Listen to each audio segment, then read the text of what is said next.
cases to serial killers, missing persons, and more. 100% he did this.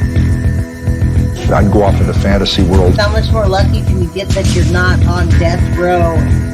You want to know what we know. My name is Jay. This is Guilty of Crime.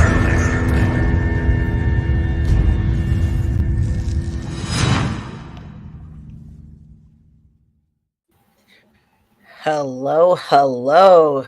Yes, you got the shades as well. What up?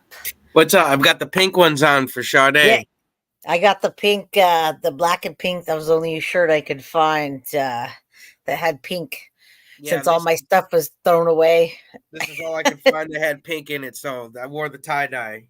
There you go. Yeah, I got the semi tie-dye. All right, so today, and we'll just go ahead and do it together. I'm probably going to end up doing, well, I'm going to do multiple episodes, but today I have a really packed episode. And now that you're here, we're going to have more conversation. So everybody's going to get a part 2 and then a part 3 and a part 4 because there's so many things to this case. And I've been wanting to do it for so long. So let me put this down here. What up, Davey? One of my favorite men in this, in the crime crew. And you can say hi to anybody you want. We got Don. Looks like he's streaming from your side. Sadie's mama. Christina. Carly the mod. Bree the mod. So got a bunch of people here today. It's a Sunday. Just chilling out. We're talking about Sade Robinson. Is there anything you want to talk about on this input on this case? Maybe talk about your location and that, and then we'll get into my timeline and some clips. Maybe talk about what you know about the case and why you wanted to be on here with us today. Yeah, I'm a Milwaukee local, so I was born and raised in Milwaukee. I lived in Milwaukee my entire life up until 2016, but Milwaukee's always growing up, it's always had its struggles with people doing stupid things, like Jeffrey Dahmer. Yep. And so the city's been through an idiot like this before, and it's just a shame what he's done to that girl, and it's just a shame. She had her whole life ahead of her. And I guess, everybody says she's a very great person, and I've got no reason to doubt it. And I can't imagine what the family's going through. And whether you're local to Milwaukee or not, it's a shame when someone goes on like a blind date like that, and there's no red flags, nothing to throw you off, and then you come across a guy like that. So, it hits.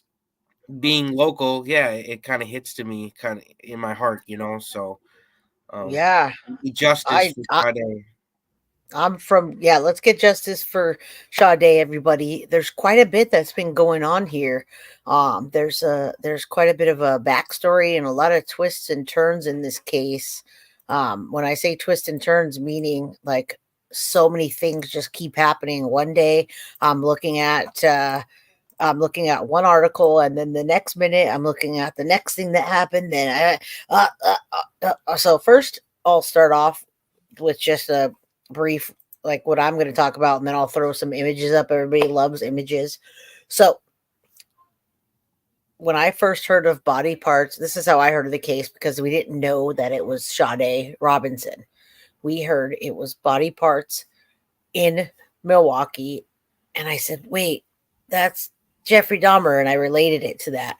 But I'm not the only one that related it to that, because Sade's mom did as well, and that's why I have a picture there. And I'll bring it up. I have a quote from her saying that it reminds her of that. Now, she was around in that time. She's probably closer to our age, since Sade's only 19 years old. Maxwell is, I have his age, I think he's 33. Not only was there no red flags, JT, that guy was a millionaire, an heir, or his family is they're multi-millionaires. So you're looking at this guy, blonde hair, semi good looking, and he's got this big house and probably showing it on social media. And then this happens. I mean, it's the sickest of the sick, right? I mean, who wants to do that to somebody? And then the first body part they found was on a playground. He left it for the kids to find. Okay. So yeah, I like talking about stuff, and I like images a lot. I'm a very graphic, liking to see the graphics. So let me do this. I'm gonna put us here. Make sure I got this right. We tested it yesterday with Carly to make sure that I had the layout right. I'm going to show you this article just because I want you to see. Can you imagine those kids seeing the image of those body parts at the park? Like, absolutely not. Absolutely not. That's what drew my attention, is that the kids were the ones that found the body parts. The kids and the parents were there, and they were like, "Wait, is this a?" I think it was a leg, and we'll figure it out. We'll tie it in soon. I can't remember. Do you know what body part it was? I'm not sure which one it was, but I think it was one of the bigger ones. Which Well, you're going to know all the details. You're going to know more than you want to know today, JT. You're in for it because we got lots of details here. I dug into this case. Hey, guilty of crime. I'm down. I'm all about it. Yeah. I dug into it, and we were. This is a case because I did start my channel, Guilty of Crime, on serial killers, focusing on serial killers. So Jeffrey Dahmer was one of the serial killers that was, that was the first book I ever read about a serial killer, and I was probably like maybe 9 or 10, and that was graphic back then, right? It's still graphic. So that's a deep read for a 9 or 10-year-old, and but I read it. So I'm pulling this up, and I'm not just relating Jeffrey Dahmer because of that, but her mom says that too, and that's very sad. So you know that it affected the Black community back then, and right now it's affecting the Black community. And I'm not just saying that because she's Black. I'm saying that because lots of the Black community, they're coming out and they're doing vigils. I have a picture of it, and I have a video later of the Black community saying they're tired of these things happening, and someone needs to, bring it to the spotlight. And so that's what we're doing. Because I wonder what the difference would be if it was like a blonde hair, blue eye. Would we see it more national?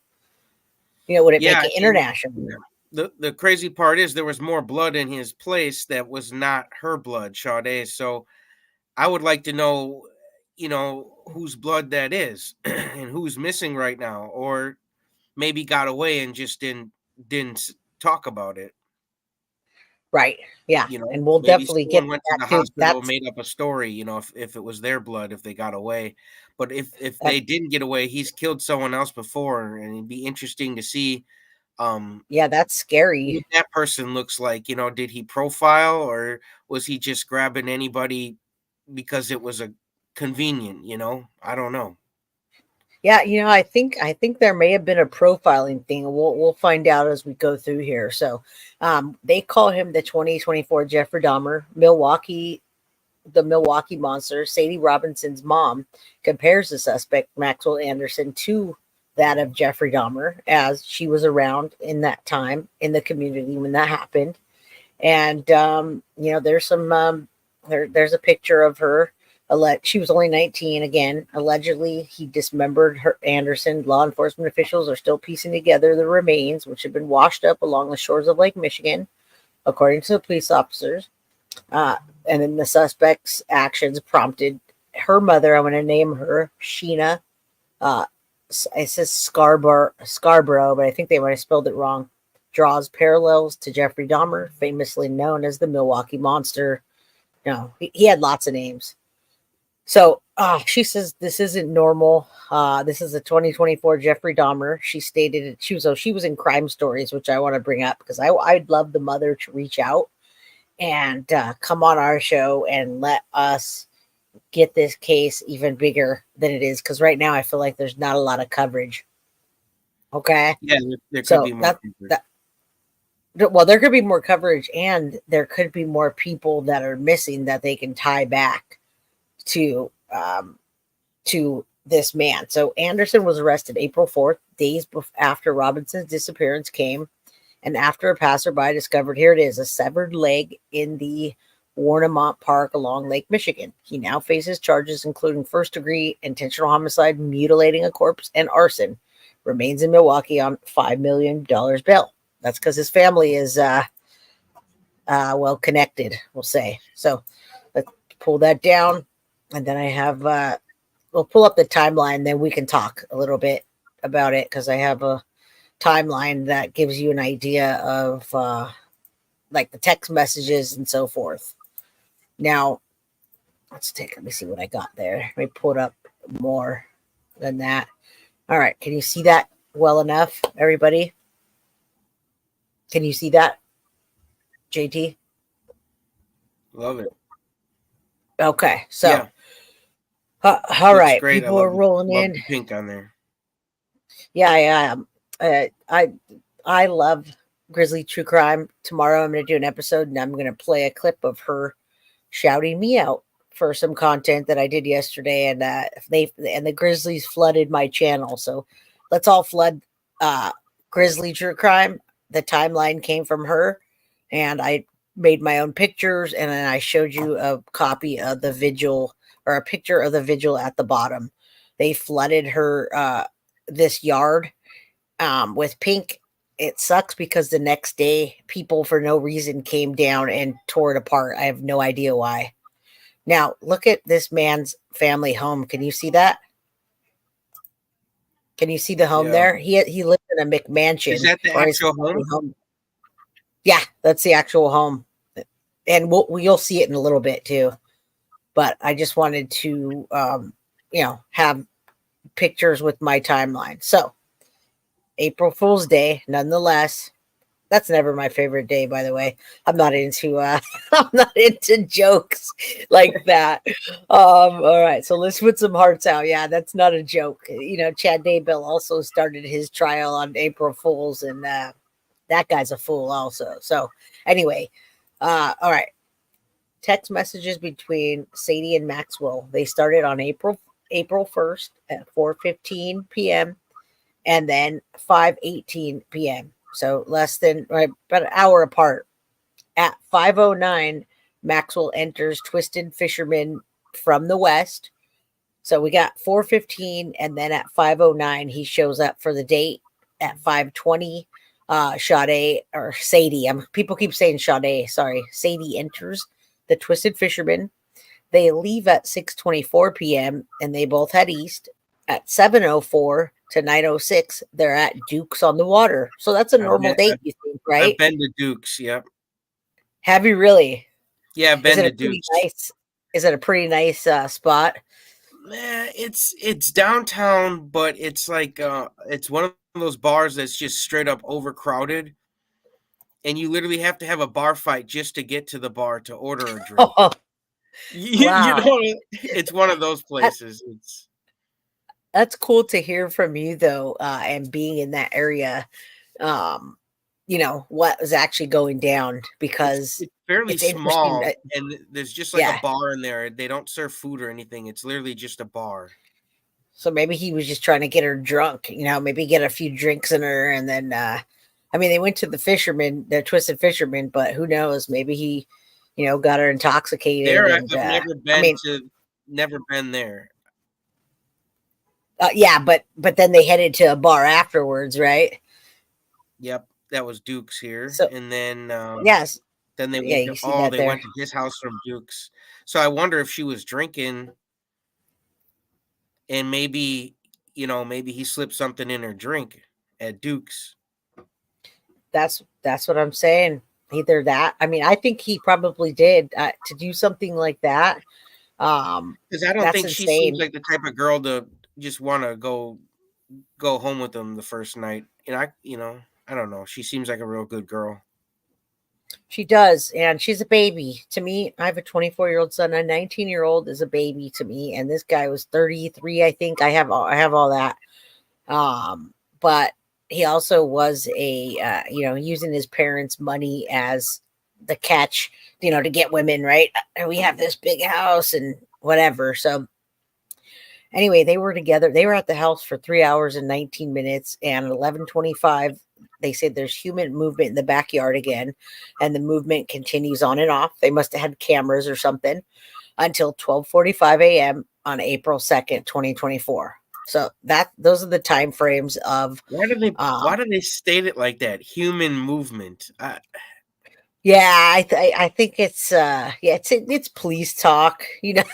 Yeah, I was like, okay, human movement. I'm glad we figured out it wasn't alien, it was human movement. It was human movement. Yeah, we're glad. I don't know why they state it like that. That's interesting. Yeah, I don't know. I do like seeing that beautiful Sadie there and Maxwell.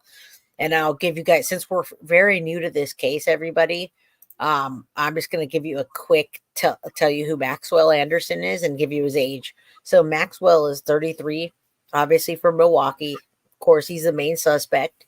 He was arrested on April 4th. He had previously worked at a local restaurant where him and Robinson had their first date. So he actually worked there. Did you know that? He worked at where? He worked at the restaurant where he met. So the Twisted Fisherman. That's where he worked. He worked at Twisted. Oh, okay. Oh, yeah. They said he was there to get something like about his tax or something. Yes. So that's why I have to bring everybody like dot, cross my T's, dot my I's so I can, tell the story and then move on to episodes. So it's good to know. Everybody doesn't ask again later. Sadie, her name is Sade Carlina Robinson. She was only 19 years old. She was a student at Milwaukee area technical college, and they reported her missing right on April 1st after she failed to show up for work, and she stopped returning calls. So, yeah, we talked about the timeline and the events of them meeting. Now, at 9:24 p.m., Robinson's phone was actually located in Anderson's home. So I think that's where they're getting the they're getting the way the cops talk, right? So anything you want to say in between this, and then I'll give a little more brief synopsis about who they are, what it is, and we'll roll. Yeah, no, you're doing great so far, because there were some things I hadn't learned yet, and I just we can keep on rolling if you want. Yeah. I mean, I'm just here to. I just want to tell the facts all the time. I like the facts, man. All right. Maria says people need to real careful not to enter someone's home at personal dealing, even if they're attracted. It could be a serial killer. You're right. That it's not often that happens. But you know what's weird is the rich guys sometimes are the craziest guys. Everybody, look at the Max Factor heir. We could go on and on and on. I mean, look at and I dare to say his name, but P. Diddy, that guy's like, I have money, come over and look at the stuff he's done. Bill Cosby, Epstein, name it, you name it. So be careful with the rich guys. Just because they have money, you're not going to get it, people. And but you might get something else, right? So yep. Don't let money fool you, people. If you take anything away. Yeah, very beautiful young lady. All right, let me tell you a little bit more about the story, and then now that I told the storyline, then we can roll. All right, so on April 2nd, Robinson's phone leaves Anderson's home. Now that's what they're talking about, probably the movement. It was 12:48 in the morning, and somebody was tracking her phone, probably, find my iPhone or whatever. She was 19. Then at 1:33 a.m., the phone travels to Pleasant Valley Park. Then at 2 a.m., the phone leaves the area and heads to Wardamont Park. Isn't that where the initial body part was found? Yeah. Is that correct? So. Yeah. So he's got her phone and he's moving along with her phone, and it eventually gets tracked to those locations. And I think that may be where they start looking for more parts and where they're searching. So on April 2nd in the morning, 7:29 a.m., surveillance cameras capture a white male walking away from a car that was on fire. He burned a car in the parking lot and it caught him on camera. So now he's got all this stuff on him, right? He's got this girl at his house, her phone's at his house, and then they got him on camera burning a car. So April 4th, he was arrested. On April 6th, detectives located a human foot and another piece of what appeared to be human flesh, believed to be Robinson's, a block away from where her car was burned. Additional human remains were found along Lake Michigan, and then the rest were at the park. All right, so now we're done with not so boring stuff. Crazy story, right? Man. Hey, JT, Wicked Stitches says, hey. Hey, Stitches. Davey says, yeah, not a criminal mastermind here, folks. I don't know what this guy was on, but he didn't do very well covering anything up, right? Not this time. I wonder, though, if, because sometimes when they kill multiple times, the adrenaline needs to be there. So they start doing things out of playbook to get that adrenaline going. You know what I'm saying? And right. I wonder if she wasn't the first one. Maybe this one was out of playbook. Well, does that make sense? It absolutely makes sense. And he could have been intoxicated with her and just, maybe he screwed up this time because he was intoxicated. Who knows? But they found more blood. And, that's going to be for other episodes. Absolutely. You guys hit that like button there. Smash that button. It's always going to help us get in the algorithm so we can get this case further. And I'd love for Sadie's mom to call us, or a family member call and get on the show. Let's make that a goal. Okay. Yeah. Psych drugs. I think he did take meds. That guy looks a little off. We'll hear a little bit more about him. So I'm going to stop this screen and we're going to watch this play out, everybody. This is just a crazy case, and it's too crazy not to see what the heck's going on from start to finish. Yeah, it boggles me, and the people that haven't heard about it need to see start to finish. So I hate starting a case in the middle and then not giving the backstory. So here you go, everybody. Let's roll. Police scouring a park in nearby railroad tracks near 31st and Galena after finding body parts in the area Friday, Saturday, and Sunday. 12 News' Matt Salemi over the scene early Monday morning. We're told that this is an area where human remains were found earlier over the weekend. It's a block away from where police found the car of missing 19-year-old Sade Robinson, burnt in an alley. Robinson has been missing since last Monday. Her family tells 12 News they also... Okay, y'all, it is Sade. We just heard that. Everybody was correcting me. Let's say it correctly now. It's Sade, folks. Sade. All right. I got to make myself say that. There's so many times I thought it was Sadie, and then I just was corrected by the news and one of my mods. All right. Sorry, guys. Found her blanket in this area near the discovery of one of the body parts. We need y'all's support to help and find more evidence. Thanks to these people out here, we found a little bit more evidence, but we still don't know everything. Neighbors in the area are in shock. When I saw you guys, I said, did they find something else? And that's you confirmed they did. Your reaction to the fact that they found more? It's unnerving.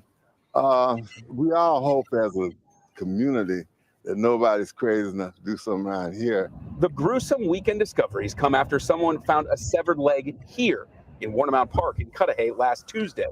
Milwaukee County Sheriff deputies searched this home near 39th in Oklahoma Friday related to that case. They took a person of interest into custody. 12 News Investigates confirms that person is the homeowner. We are not naming him because he hasn't been charged. With more questions than answers, Robinson's family fears connecting the dots may reveal the worst. You have to prepare for the worst and pray for the best. And worst case scenario, Sade's not with us no more. And right now, I just want justice for the person that did this to her. James, the person of interest in the case of the leg discovery in Cudahy may be in court as early as tomorrow. And we've confirmed that through sources, Patrick, that homeowner could be in court tomorrow near 39th in Oklahoma. Milwaukee County Sheriff's deputies say they're working closely with the Milwaukee Police Department, have not made the connection between Cudahy and this park here quite yet. Of course, they say they're working closely with Milwaukee Police, also asking anyone with credible information to call the Milwaukee County Sheriff's Office. All right, so now we know, everybody. We got to see what maybe you didn't see in the beginning. Did everyone pick up on this story when it first happened? Did you guys, JT, what about you? Did you pick up on this when you saw the body parts scattered and they connected it to, a Dahmer type of killing? Did you?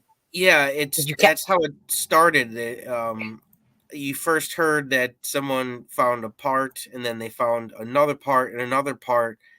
And then you say, okay, that can't be a coincidence, that this has got to be hopefully one person's parts and not just random dead people popping up all over. You know what I'm saying? Right, so which was what you absolutely, but a lot of people didn't catch this at all, or they caught it and they didn't know what happened. But many people didn't. And I hate to say this, folks. Now, I'm Puerto Rican and Spanish, so I'm part of a community that I may not be the black community, but I'm in the black and brown community. And many times when cases like this happen, people don't pick up on that when they see, like you've seen this guy talking. You don't get that very often, news coverage, that you don't even hear about this. If it wasn't something so, twisted where you found a leg in the park, we may not have heard about her missing at all. Absolutely. That's a shame. Like, there should be a way, and hopefully they can start using AI to help find missing people in some sort of way. There's got to be something, use satellites, or there's got to be something, but hopefully we can get some good that comes out of that. But just real quick, last weekend I had a barbecue at the park, and I said to my wife, should we go there early and check the park for any parts or anything, because we're in the Milwaukee area still. And you never know, because I don't know what he did with this poor girl, and I do know it's a shame, and we don't need people like this. There was also a woman up in Green Bay who killed her boyfriend and took his head off, and she was a big fan of Dahmer. So there's a lot of sick people in this state that are just. No, I covered Taylor Shabusiness as well, and that's what you're talking about, right? Taylor Shabusiness. She left the head in the bucket, and then body parts scattered. She tired herself out. She took his leg with her, and they found it in a crock pot box inside her van that she was borrowing. This is what that reminds me of, except I don't think I've heard this. She specifically mentioned Dahmer. I haven't heard him mention it, I think, but I have heard people make the comparison. But it was the mom. It was the mom that compared it, and that's the only reason I brought that up, was because when the mom says something like that, and I know that she was in the black community at the time when that happened, the community was outraged when Dahmer did that. The black community came together and they made it a black-white thing back then.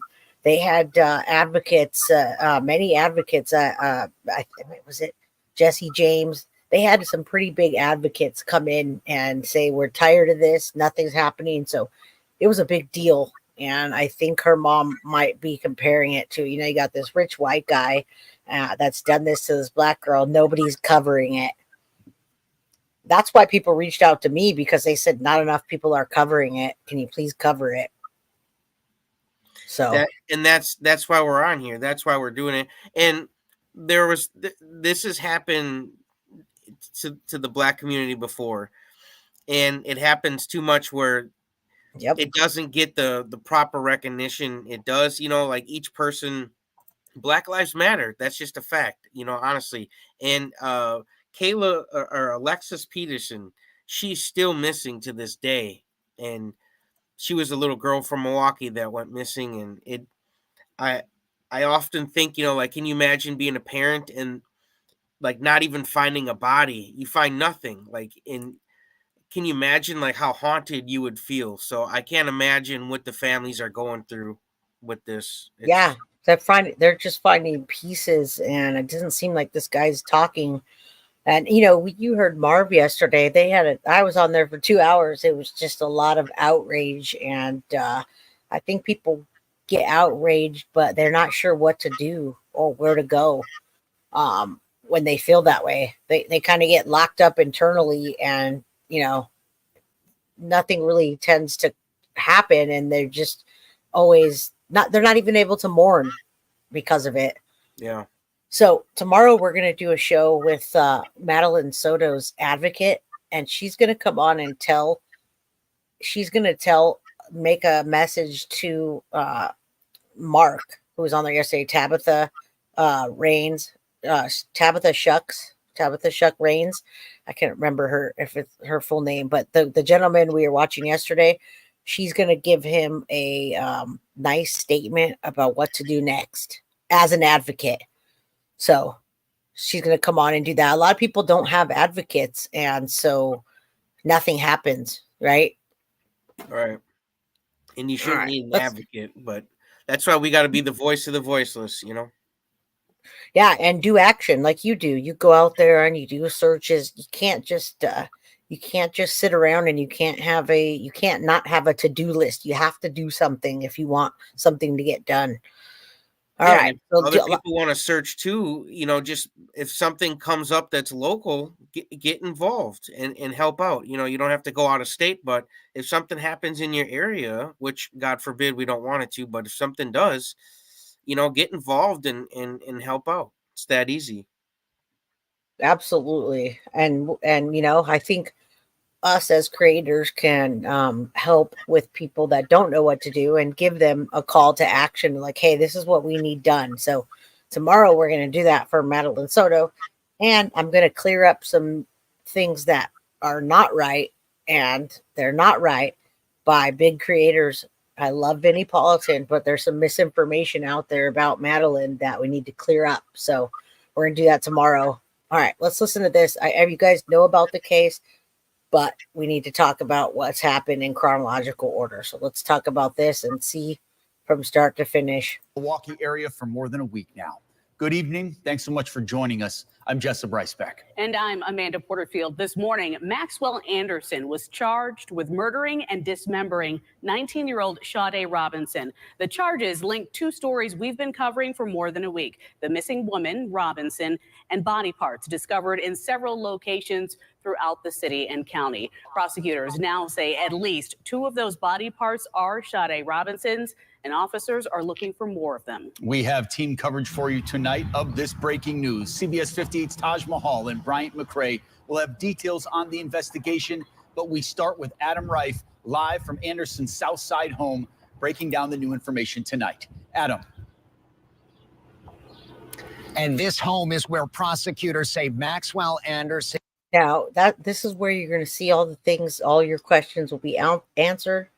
We're going to talk about, they'll show in chronological order if the foot was found, if the leg was found, and what the heck is going on in this crime. You see the house, you're going to see the people, and if we can get through it, we can also listen to her mom talk and talk about how he's a son of a millionaire, and yet he's doing things like this. And killed Sade Robinson after the two went on a date last Monday. A few blocks away is where Anderson was taken into custody a few days later. In moments, you will see new video of that arrest in progress. Now, this case is bringing into light the story that has simmered in the shadows for days. While a concerned family was looking for a missing woman, body parts were turning up all across the city of Milwaukee. And now we have more information on why.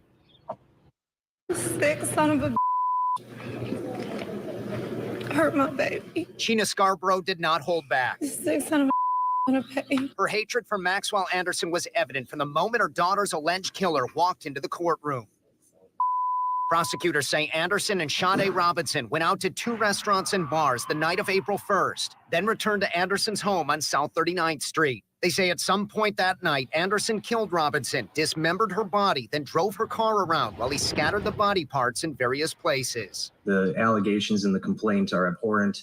It is the highest level of violence imaginable. Anderson also ditched Sade's car and lit it on fire. He spoke just once during Friday's hearing. Do you understand the maximum potential penalties? Yes, Your Honor. Anderson's attorney first tried to get the homicide charge thrown out. And there's nothing in here that says that she died at Mr. Anderson's home. Sade's mother again lashed out. So I'd ask you to... That's ridiculous for them to even say that and for him to plead not guilty. And I mean, that scene right there, if you guys watched the Jeffrey Dahmer trial and you watched the, when they gave their statements, that is exactly a picture of what happened there. And, we're going to see the community bringing, we're going to see them start talking about Black Lives Matter. You watch. I think they did in one of the vigils. Heartbreaking, guys. Dismiss that count before we address... Anderson's attorney then alluded to Anderson being innocent. Had Mr. Anderson been involved in this horrible tragedy, we would expect one to flee. But bail was ultimately set at $5 million. Sade's family had been searching for her ever since her disappearance. Authorities used phone records, surveillance video, and home security video to close in on Anderson. He was arrested Thursday, April 4th. Friday brought some answers for the family, but also more questions. Do something like this to my beautiful baby. She hurt nobody. And little closure. Me and my family would never be okay. Imagine trying to bury your niece with no body for the service. And prosecutors say there are still missing body parts as they continue to look for all the human. Yeah, and see, we're still missing body parts here. The family is watching this man in court, very smug, doesn't care. How could you plead not guilty to something like that? That is it's clear. I mean, his phone was there. He went on a date. They saw him burn the car. I mean, what else do you want here? I mean, unless you want to torture the family some more. You're muted, JT. Sorry about that. That's all he's got left. That's okay. That's all he's got left. Yeah. It sucks though, because I do understand that, because everybody tends to plead not guilty. But I mean, some people will save the family some heartache and plead guilty so they don't have to go through seeing the body parts and going through all of the documents. You know how graphic that's going to be when they go to trial? Yeah, either that or he wants his moment in the sun. That's true. Why let it go that quick? Let them do their thing. Well, people are saying that he might plead. I'm only partially through this case. There's a lot more to go, and I'm forecasting later episodes. But people are saying that there may be a plea deal that come in the works. And hello, Juror 13. Please email me. My email is below. We're trying to get you into the Crime Crew official without having to make you pay. I know you're a veteran and you can't afford the monthly, but we got you covered. So send me an email, okay, Juror 13? You're a day one and we love you. All right, let's finish this and we'll get to the next thing and any comments that you have in between. Remains from Sade Robinson. Maxwell Anderson will return to court 1 week from Monday. Live here in Milwaukee, Adam Reif, CBS 58 News. Such a tough story, Adam. Thank you. And we have been working to get answers to this story from law enforcement about this case for more than a week now. And today, after days of silence, we're finally hearing from the Milwaukee County Sheriff's Office and the Milwaukee Police Department. CBS 58's Taj Mahal joins us live in studio with more on the investigation. Tajma? Now, that's even heartbreaking what they call it. I tried to, I asked people if they wanted me to, because I didn't know it was Sade, and they're calling it body parts investigation. I mean, they weren't even using her name because we didn't know who it was. So it's just sad to see that. Yeah, that's how it started. We didn't know. It did start like that. And I think that's where it came in my mind about Dahmer, when I knew it was in Milwaukee, because just that's never happened before in a big case like that. And at first we thought it was multiple people in this. I don't know if you thought that, but I thought their reporting was saying that there was body parts of different people. That was my initial reaction. Yeah, I thought maybe it was like like some gang thing, or somebody was doing. Is that part of human trafficking? I guess when you do body parts, like kidneys and. Yeah. Well, human trafficking. I forgot. Someone will tell me Is in that there. I know. trafficking if you traffic a kidney? It's harvesting. It's harvesting organs, I think they call it. Okay. Organ harvesting is what they call it. So you take some. You don't necessarily have to kill someone. You can take their organ out and just leave them. And yeah, but some people will do that, and then they'll drop them off at an ER. I've seen that happen before, where they steal like a kidney or some part that's expensive, and then drop them at the front of ER and let them. They still live. But yeah, organ harvesting and human trafficking is huge money. You're Nancy Chandler. You probably know her. Yep, she's from my page. Hey, Nancy. Yeah, it's yeah, big Davey. money. Yeah, Davey says the most profitable part of human trafficking is the organ trade. There you go. And I highly doubt that's what this was. But at first, when you just hear that there's random parts all over, you just your mind goes everywhere until you start getting some facts. Yeah, I just thought that there was another. In my mind, there's another Dahmer, and they're just this person that cut some people up, and we're spreading them around just to mess with the police. That happens too. So yeah, he was definitely that? like, okay, let's have some fun with this, and I wonder if he knew he was going to get caught, but he just was like, let's go out in a ball of flames. I have no idea. I can't imagine. Can't even put myself in his shoes to think like a person like that. But not me either. But what does bother me is that he put that at a play. It wasn't necessarily a school playground, but a playground's for kids. Yep. And when he put a body part on at a playground for kids, the playgrounds are for kids. He put it by the police station, the fire station. He put it at the park. Yeah, he was out of his mind, and we'll see him some more in these clips. Hopefully, I got plenty to go, guys. You guys know we always do these shows and make sure we answer questions, and you guys see the real deal. So let's see what the investigators have to say about this. And a joint press conference was held this morning. The Milwaukee County Sheriff's Office and Milwaukee Police, along with assistance from several other agencies, worked closely to connect the dots on this investigation, starting with the discovery of the severed leg at Warnemont Park. And so the leg was amputated from the around the hip down. As a result, the leg appeared to be that of an African-American female. Subsequently, a Milwaukee police officer who was aware of our investigation raised the possibility that the leg may be related to a missing person investigation that they were conducting. The missing person was 19-year-old Sade Robinson, and we now know the leg discovered belonged to her.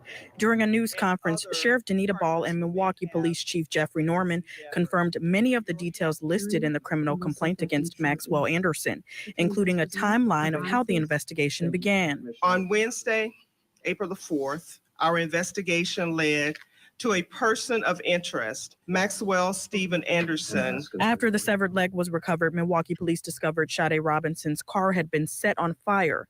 The arson investigation led police to the discovery of other human remains found in Milwaukee. Video surveillance recovered from the arson investigation led investigators to search the area of 3000 West Galena Street. On Friday, April 5th, investigators located human remains in the area. Officials say the remains found at multiple locations in Milwaukee are still being processed for official. So there it is, everybody. That gives you a good idea of what happened.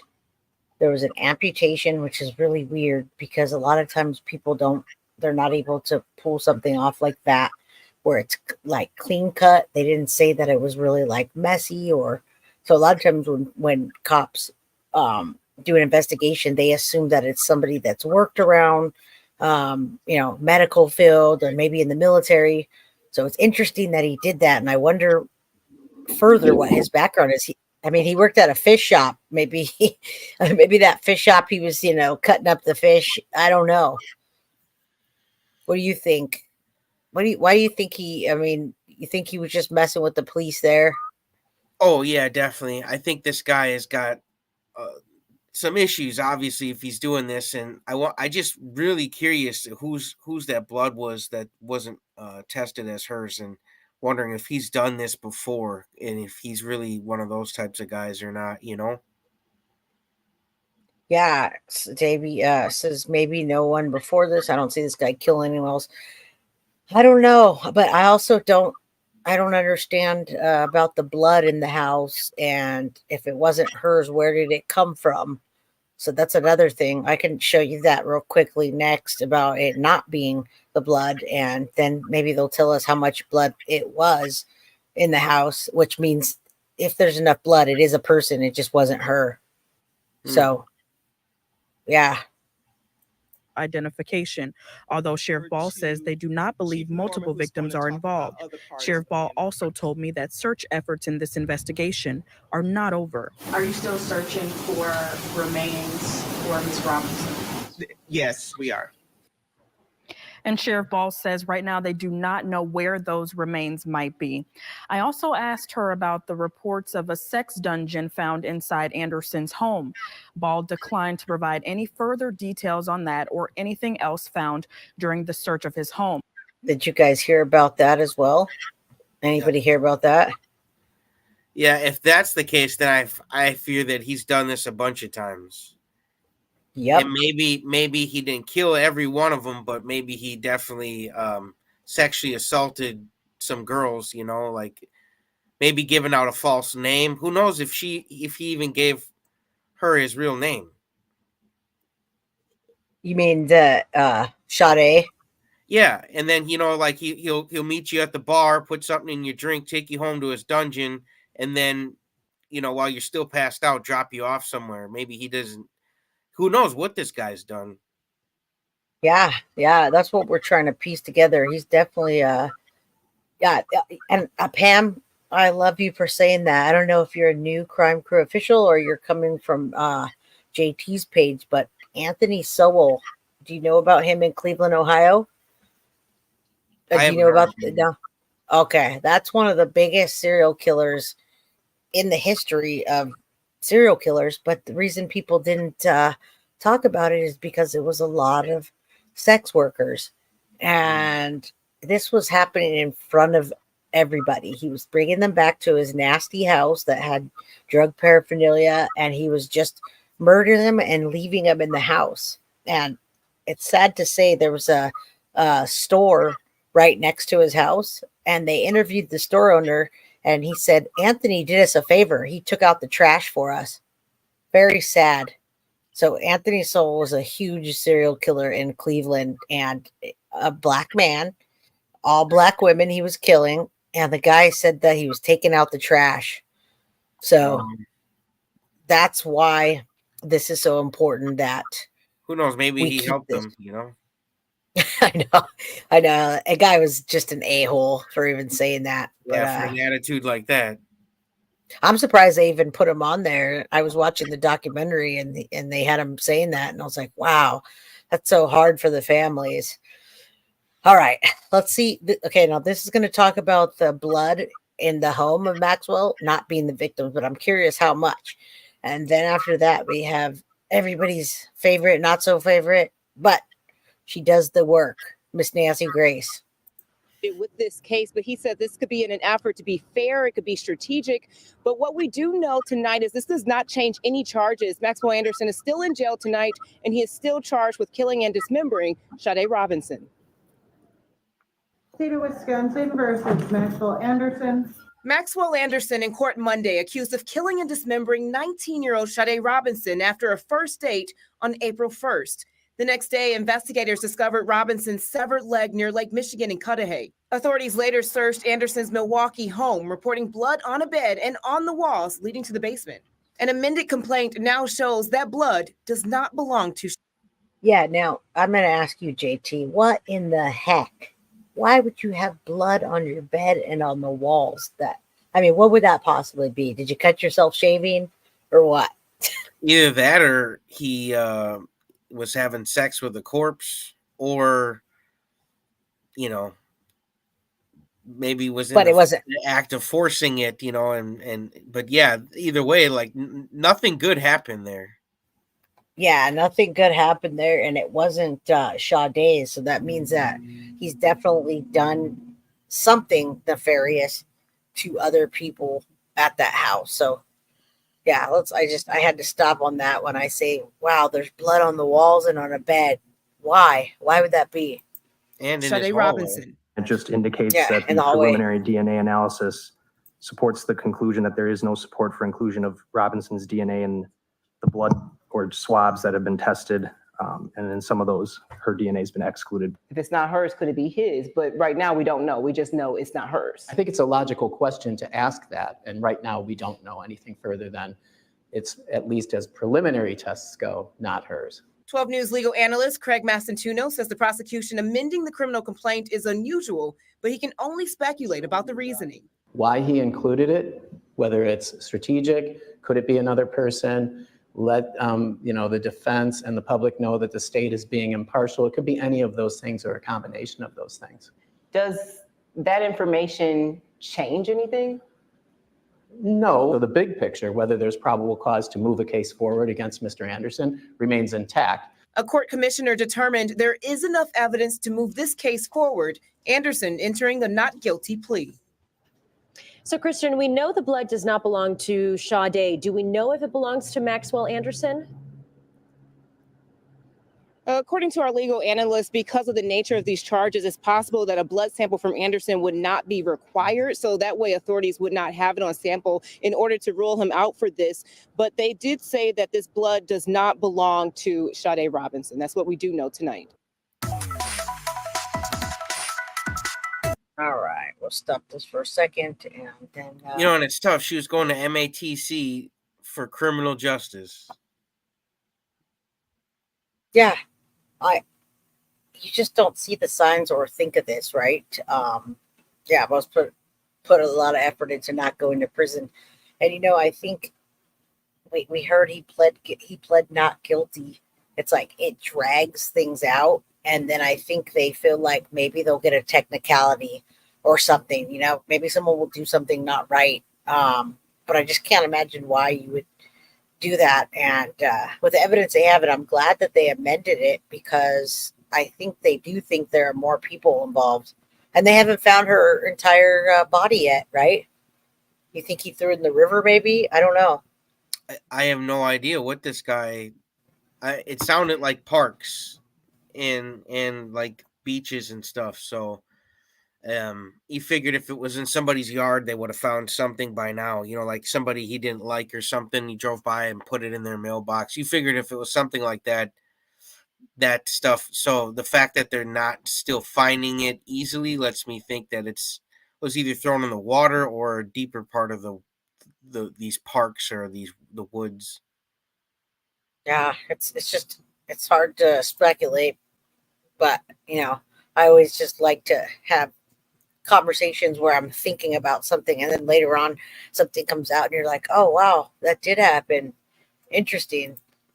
We're crime sleuths. You're slowly becoming a crime sleuth. I think you are one, but you're going to start knowing about a lot more cases very soon. Yeah, I'm definitely a beginner. I'm under your wing, Jay. You see you subscribe to my channel and you're like, what? Another one? What the heck? Too many cases.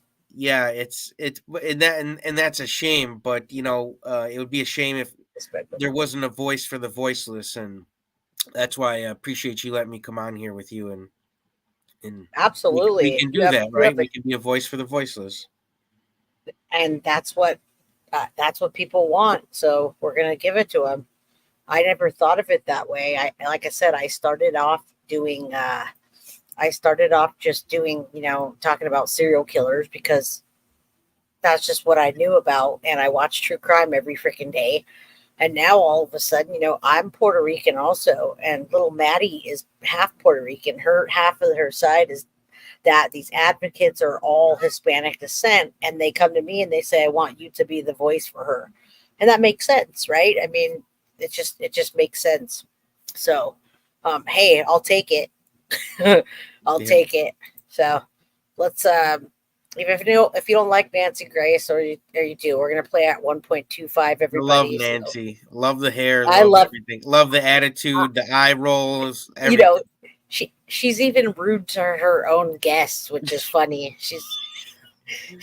Love it. She reminds me of Gray Hughes. Gray Hughes will call you a freaking idiot, and then people will hand him money. It's like, wow, I'm in the wrong business here.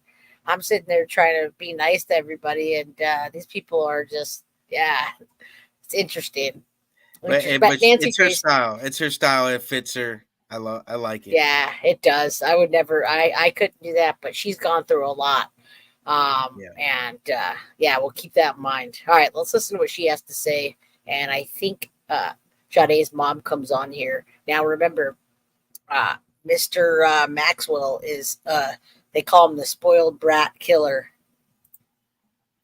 of a beautiful teen girl, Sade Robinson.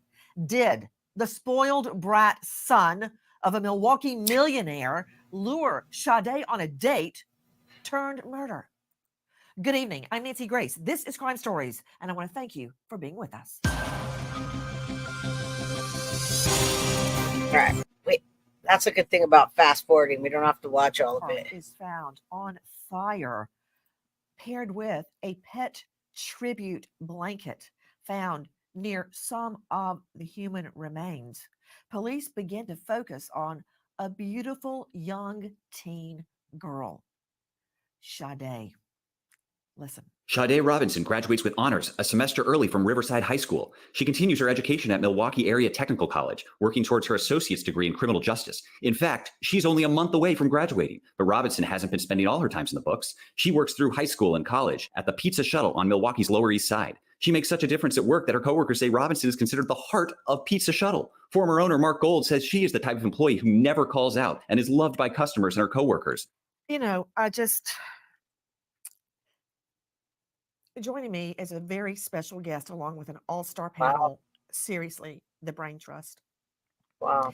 But just hearing Holden Zappel speaking from crimeonline.com about Sade, she's everything you want your child to be. Wow, is she actually getting emotional there, people? Now, I always stop my show and I comment with the people, so I'm not just watching other people's episodes. Everybody, I want you to also hit that like button. We have 147 people in here, folks, and we only have 77 likes. What's up with that, guys? Come on, let's get it up there. Now, smash the like button. Now, let's go. If the volume sounds okay, I just bought this new, it's $100. It's called Near Stream keyboard equalizer thing that I barely know how to work, but I did it so that you guys can hear other people's videos when they're really low. I can up them. So let me know how the volume sounds. If you don't like it, I'll buy another one if you guys can suggest a good one. So let me know if you can't. But hit that like button, everybody, okay? All right, let's watch Nancy. Not usual or typical of her getting emotional. She's this fantastic student. Wow. She is working while she's going to school. Very close family. Tons of relatives in the military. And she is inspired to consider the U.S. Air Force. I mean, this is the girl we all want to have. And just look at her. I remember my grandmother, I would give her my school picture every year. And she could say, I can just see the mischief coming out of your eyes. Look at this girl. Can't you just see the joy, the love of life, crackling smart, just beaming out of her? How in the world did she cross paths with an alleged spoiled brat killer, the son of a Milwaukee millionaire? I like when she calls people names like that. She reminds me of John Walsh, America's Most Wanted. He'd be like, let's get those scumbags, people. He'd say these names like, from the 80s, like the things that you would call them. Well, Nancy's like a teapot. She's got a boiling point, and then as soon as she hits it, the steam. Then she just starts going off. I always wait till she hits her little boiling point. Then I'm like, let's go. But she is emotional, and someone was saying she was faking it. She absolutely doesn't fake anything, guys. Nancy is very transparent. If she doesn't like something, she's just gonna say "F it all, I don't like it," but she won't fake the funk. I'll tell you that much. She doesn't care. In air, a former ex-high school football star, now a 30-something bartender. You know what? I want to get off him and back to Sade. Let me see that beautiful face again. Liz, I want to see that picture of Sade in her. Look at her. I like the one of her in her. She's at home. There's a big cross on the wall behind her, and she's got on her. She's getting ready for cap and gown. There. Oh my goodness. In addition to our all-star panel of trial lawyer Eric Faddis, renowned psychologist Dr. John Delatorre, death investigator Professor Joe Scott Morgan, and investigative crime reporter Alexis Tereszchuk, a special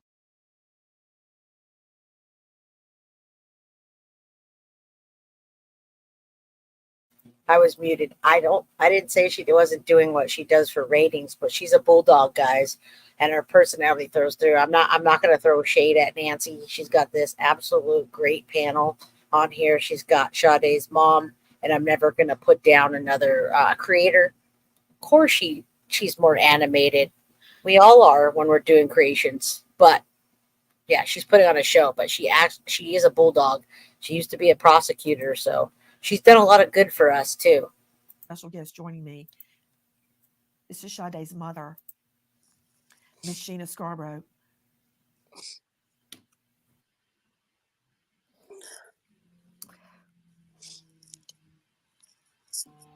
I didn't know you were going to hold that up, and just showing that says it all. It just says it all. Miss Scarborough, whenever I have to travel for work, my backpack is so heavy because I have all these mementos of the twins I carry with me and set up wherever I am. No, I hear you talk about It your is twins just, a lot. It's just killing me to think that you have this picture instead of your girl. First of all, tell me about Sade. Sade is a beautiful, beautiful soul. I know that my kids were very special and different. My parents raised me, they raised us. We are light workers. We put out positive energy, we exert, we help others. I'm a community advocate as a personal way. If anybody just started tuning in, we have 153 people. This is Sade's mother. She's obviously devastated. Her daughter was on the right path, doing all the right things. Beautiful, beautiful soul, beautiful girl. And this happened. This is terrible, guys. So that's Sade's mom, and I feel for her too. I don't know if Nancy pulled herself down because she was crying, but I think that did hit her. I'm able to compartmentalize my feelings, so you'll probably never see me cry on a show. But that's not because I don't care. It's just because I'm so used to this kind of thing. And but look at her mom; she's genuinely just tore up. Of my life, the way I live, I've worked for others. I help others my whole life. I've raised my daughters that way. My daughters have excelled. I have 2 daughters. This has caused so much emotional effect to my family, my parents who love my baby so much, her grandparents, her uncles, her aunties, the community. Everyone has pulled up. This has affected many people in Milwaukee. I'm coming here today. This is the hardest thing I would ever have to do in my life, to speak Sade's voice. Sade was a beautiful soul. She was an amazing girl. Nancy, everything you spoke is exactly what my daughter exerted. I couldn't have asked for any better daughter. There was things my daughter did that many adults were not even able to accomplish in their lifetimes. And I'll be 43 in a week. My birthday's on April 27th. Sade's birthday's on May the 10th. I had her on Mother's Day. The son of a... I'm going to watch my language on this platform. The son of a took my daughter from me. a month before she's graduating with her Associate of Arts degree. She works so hard. She's a full-time student. She has 2 full-time jobs. She has her own little bachelorette apartment. She doesn't stay in a college dorm campus. She has her own bachelorette apartment. She has her own car. She pays all of her own bills. This is traumatizing, Nancy. I never expected this to pull up on my front door. This isn't normal. This is a 2024 Jeffrey Dahmer. I need him held accountable. I need justice for Sade. There has been a lot of, many Black and brown girls that have been gone missing in Milwaukee for a moment, and all of them are going to be held accountable now because they mess with the wrong family. They mess with the wrong family because we're not going to sit quiet and we're not going to sit still. And we're going to call all of them out and we're going to speak for the whole community because I'm not about to sit down and I'm not about to sit still on this one. It's justice for Sade, Nancy. It's justice. Miss Scarborough, I feel like I'm glad the mom's not on the show, guys. I got some people, there were actual tears. People say dude looks like a lady or the lady looks like a dude. Come on, man. It is funny a little bit, but if she was actually on the show, I hope no one would ever say that. She's not watching, and I hope she never watches it because I never like to talk about victims' families or anything like that. It is funny, but just keep that in mind when JT gets his channel going for true crime, man. No one will ever want to come on his show if they get blasted like that. So it's okay now, but Appreciate it. I hope she doesn't see this because, yeah, I mean, people are reaching out to me now about cases, and I would hate for them to hear someone say something about them. You know, they'd be afraid to contact me. So just be careful. Yeah, just be respectful.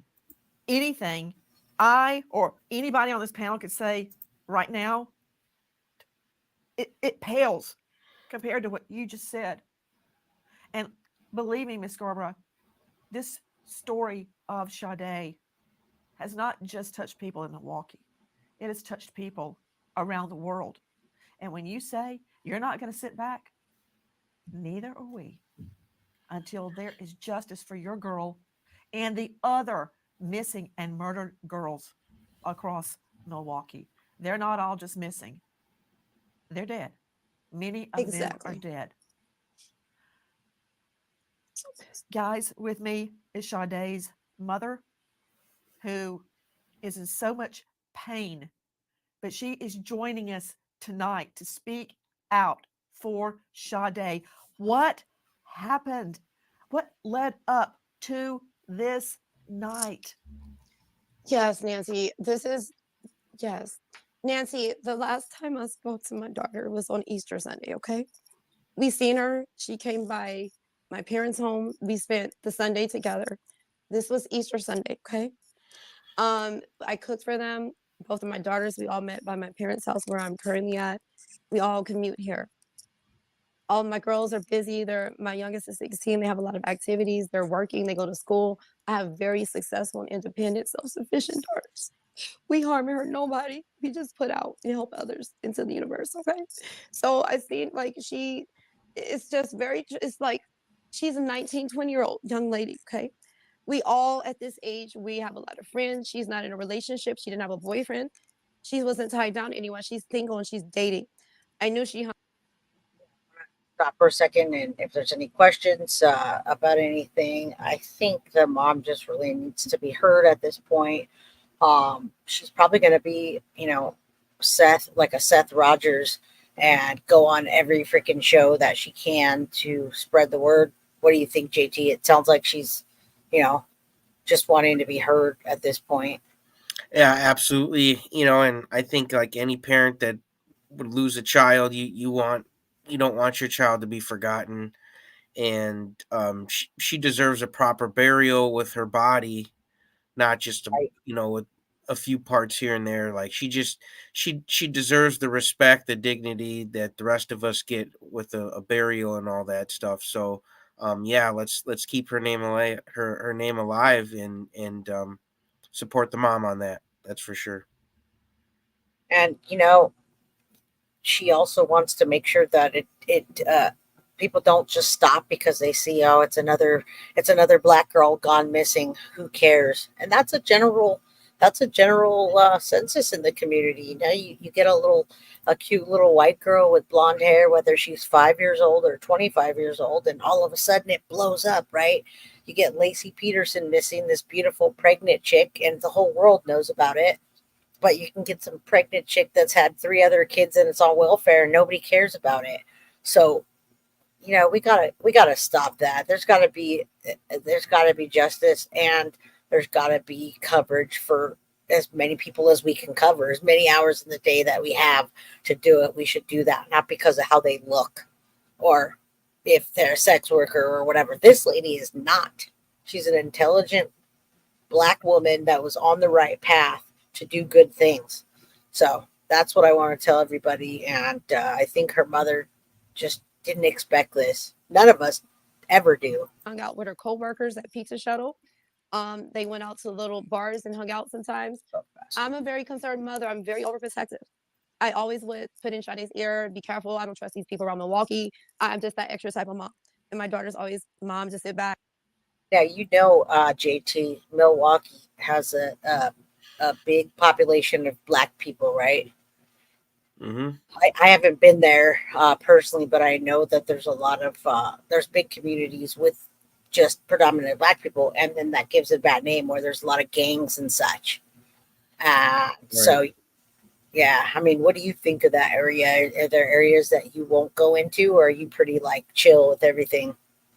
Well, when I was in Milwaukee and was doing music, I went wherever, and everybody was pretty fine to me. And that's the funny part, with racism. Like not that it's funny at all, but I never had any Black people be mean to me, so I never could understand how you could treat someone like this, whether they were your color or not. You know what I'm saying? But Yeah, you and there I are both. some tough parts of Milwaukee, though, that you maybe should be careful. But Milwaukee is a very segregated city. Like that's the a key. Spanish live That's with what I the want. Spanish. Yep. Yeah, the blacks live with the blacks. The whites live with the white. I mean, it's a shame, and it's been like that for many years. But here you had 2 people that were defying all the odds in Milwaukee and of different colors coming together for a date, and it ends like this. It's a sickening story because there's a lot of interracial couples, and they're just fine and they're happy in relationships, and it's just a shame when something like this happens. It's disgusting, man. And she seemed like a great girl, going to school, had her car paid, and paying her bills, renting her own place. Like that Yeah, guy she was on the right track. Yeah. And he is a spoiled brat because he took something that he did not care about, that didn't belong to him, which was her life, At all whatsoever. So he definitely is a spoiled brat, that's for sure. Yeah, all lives matter here, and I want you to know, people, there is segregation like that. I'm lucky, and JT's lucky being, in the music industry and mixing with people that you don't have that. I don't have that.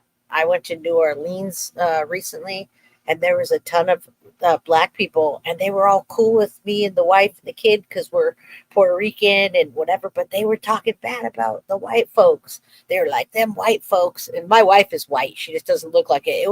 But there was complete segregation. And I was just floored by it, but it's New Orleans. You got the rich area and you got the area that is not so rich and segregated. So remember that segregation's real. It happens everywhere, but Milwaukee, I know that's one of those places that I could imagine that happening, but let's not segregate a victim, folks. And I have more to go over. If you guys want to listen to more of this interview, I really just want to get the mom's voice out there. I'd love for her to contact the show so that we can help her. And I'm always down to be someone's voice or help any way I can. So that's why I say I want to be nice. They also did a vigil, and it's like 2 minutes. I'd like to show after. I sped this up. If it's boring for everybody, then we'll just cut it down. We'll see what you guys are talking about. It's all about you. It's all about the crime crew, what you guys want. I try to give them space, let them be independent. But I just been having this vibe and intuition, and I have been wanting her just to like not hang out and go out to places for some reason.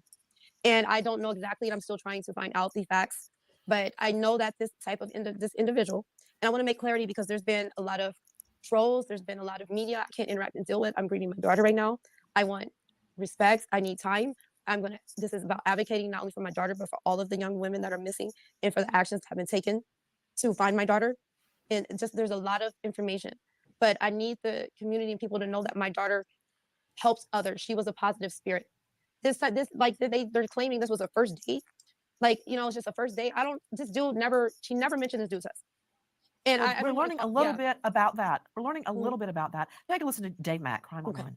A month away from turning 20, Sade Robinson tells a maintenance worker at her building that she's excited about her first date with 33-year-old Maxwell Anderson. Robinson texts Anderson about where to eat and tells him she's feeling seafood. Anderson takes Sade to a place he used to work, the Twisted Fisherman. After dinner, they spend some more time together having drinks at Duke's on Water. The couple leaves Duke's together around 9 p.m. Straight out to Alexis Tereshchuk joining us, crimeonline.com investigative reporter. I want to make sure that we're right about that. This was at most a first, maybe a second, but most likely a first date. Probably nothing that she was telling everybody about. Now, these folks are going to give us great information. When she has these guests on, they give you a lot of information that helps not only victims, but people that are going out on dates or using apps. And then they give a lot of good profiling information. So I slowed it down a little bit because earlier it was just getting a little redundant. And I understand why. Tell me how we know, Alexis, that the two actually went out, because reports are in our investigation tells us that there may have been either surveillance footage or witnesses placing them at Twisted Fisherman, where he worked, and then later at Duke's on Water. How do we know that they were together that night? They met there. There are multiple surveillance cameras outside these restaurants, both of them, that show her arriving, walking through the east side of the restaurant. He arrived on the west side of the restaurant. There's such good video footage of this. This is just such a good, helpful part of the case. They go there together. He used to work there at the Twisted Fisherman. So the bartender there spoke with police and said they came in, they sat at the bar together, they had a drink. It seemed friendly and casual. Nothing that would alert the bartender to anything that was wrong. He said they just had a few drinks and they left within an hour. They then, according to surveillance, leave together, surveillance videos, to the next place. Joining us an all-star panel to make sense of what we know right now. Then my daughter also shares, Sade, my oldest daughter, also shares the app with additional friends and like other groups, but I have my own group with her myself. So guess what, guys? This is helpful. If you know about the Brian Koberger case, those families are so interjected into the children's life. One particular was cloning the phone on the iPhone so they could keep track of who was texting, what was coming in. So this is important. A lot of you have children out there. Do this with your children, because this wouldn't have been solved so quickly, and we wouldn't have known who this was. We wouldn't have known her movements if the mom wasn't involved and her friends weren't following her on apps. So let this be a lesson to all of you. And somebody asked about the racial divide and if what brought that into it. Well, what brings it into it is a lot of times Black people come together and they get angry about a white man killing somebody in their community, and then they make it into that. And I don't blame them making into that, because they want to make sure they're heard. And so all of a sudden it becomes a black and white issue, and it might not have been, just like Dahmer wasn't. He actually just was attracted to Black men, guys. He really just liked Black men, but it became a racial thing because he was killing the Black men. And ultimately that's what his life got taken from. So I don't think it was a black and white issue, but that happens. There's oppression and segregation for all these years. I cannot blame those communities for saying that. I don't think that was the motivation. I think that guy, hey, she's an attractive girl, and he had some sick fantasies, folks. My mother and my youngest daughter. So we seen her like at this location Monday. Like again, Monday night, Monday morning, I seen her getting ready for. Yes, a lot of people are going to make it about race, Nancy, and you're going to hear this over and over. I'm not making it about race. Her mom, you'll hear her and a lot of the community. I think in the vigil, there's a 2-minute clip. No one's making it about race. None of us are. It's just how it is. It's just how life is. It happens to be that way. For work.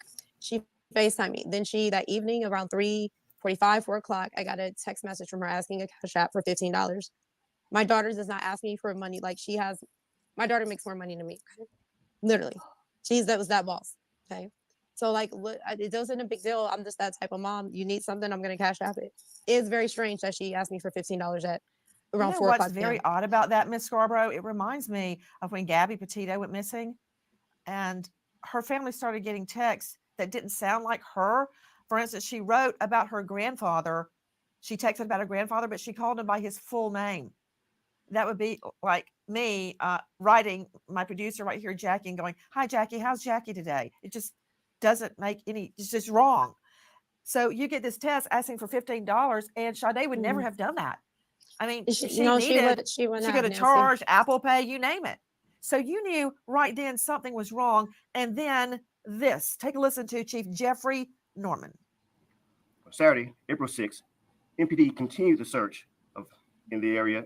All right, listen, folks, I'm going to be respectful to JT's channel here, but you guys don't know me as a creator, and I never once made anything about race. I'm telling you how my life is, and I'm telling you about cases. I don't know if you follow true crime. I don't know how well you're traveled here, but I'm not making about anything. No, we don't know that he's guilty, and I'm telling you what I'm reporting on. Because a white man killed a black woman, their community brought up the race issue, and they brought up it needing to be solved. I don't think it's because of race. I'm telling you how the world is. And if you don't feel like that, that's okay. But please be respectful when you're talking to me, because I'm not disrespecting you. I'm telling you my life and what's in the real world, okay? So I don't know if you're white or black or what, but I'm in the in-between world. And I'm also a big fat lesbian that gets a lot of hate for no reason. So I know what happens in this world. So you don't need to school me, but just be classy about it, guys. And located additional human remains on the railroad tracks. Later in the evening on Saturday, April 6th, MPD returned to the area when Miss Robinson's family located her blanket. At this time, detectives located additional human remains. According to court documents, I'm going to say, JT, I think you do need to definitely split your channel into true crime, because you'll end up you'll get that too, because when you are in the true crime community, people are saying he's already being lynched and he's not guilty. Nobody's saying he's guilty. We're reporting on a story, and we already know the media crucifies people before they're even convicted. We know that, but we're not crucifying him. I'm reporting on a story, and we're saying our opinions. So you're going to end up getting that too if you don't split your channel, because right. Yeah, and I wanted my first this to be the first live stream on the new channel, but you know that when you click the button, it's like 24 hours you gotta wait. So I was like, oh my gosh. So it would have at like 6 o'clock tonight. I'm good to go. So the next one. Yeah, no, just for your sake too, because you'll have people coming at you like that when you talk about things. It's like you're just saying your opinion, and true crime is like that. Unfortunately, the media and the world. You are guilty until proven innocent. The justice system doesn't work the way it's supposed to. And that's why we're out there trying to help that, right? Because you'll sit in jail for 5 years before you're even convicted. And then they'll say, oh, never mind, you're not guilty. We'll let you out now that you lost your family and your whole job. So yeah, and this stream is to bring awareness for Sade, and you know, to remain a voice for her, you know, like she's passed on now and she went too early, and that's what everybody's focus should be, is just, you know, justice for Sade. Right. So we're gonna gift 5 memberships there, and I'm used to my my crime crew and people that are into true crime, I guess, and so I'm not used to people saying, you know, talking about the victim stuff. So I think that you'll get into that when you get your true crime, and I'd love for you to come on a lot more and build that true crime community where people do understand that, you know, Absolutely. We're not crucifying anyone. We're trying to help Elijah Vu, we're trying to help. We're not saying his mom did it, but we sure blasted her, didn't we? But because you can still tell she's not a good mom from what she did. Like it doesn't. You got to stand up for what's right. And no one's perfect, but we all have to control our actions. And when someone doesn't, we don't need that in the community. You know what I'm saying? So yeah, we should call out all these cases. Like Sade's and Elijah Vu, and there's so many more. And we're just the tip of the iceberg. So. Yeah, I mean, and it says part 1 on the show. There's going to be many parts to the show. And yeah, I got to just remember the people in the comments that aren't supportive. I just got to tune them out because, I get that too. Sometimes I'll accidentally say like a swear word or something and people get mad at me. I'm like, hey, I'm trying. I come from a world where I didn't have to worry about that. So, we just do our best, and as long as you're happy with you and I'm happy with me, absolutely. And we're putting out we're putting it out here for anybody who needs it. So I'm excited to be here for this stream for Sade, because she deserves the stream. You're going to be very excited when people start reaching out to you, JT, and you're going to feel it in your heart when they want you to represent them and they're telling you their stories that they haven't talked to anyone about. It really does feel good, but you got to have an open heart in order to do that. And so, that's what I'm bringing here is I try to bring a community that just absolutely is about love and not attacking anyone. So, but that happened. So let's keep going on this. And yeah, I mean, this is a big first intro to this case, and there's more to come. And I'd love to cover the trial as well. If you're interested, if the trial comes, if you're interested in doing some trial coverage with me, whatever you want to do, it's all game. Let's go. The remains found Saturday included human flesh and a foot. The foot had pink nail polish, possibly matching the polish on the leg found days earlier. Nancy, can I say something real briefly? I'm sorry, I don't mean to cut you. Yes, please do. I just want to clarify that the community, I want to make this clear, okay?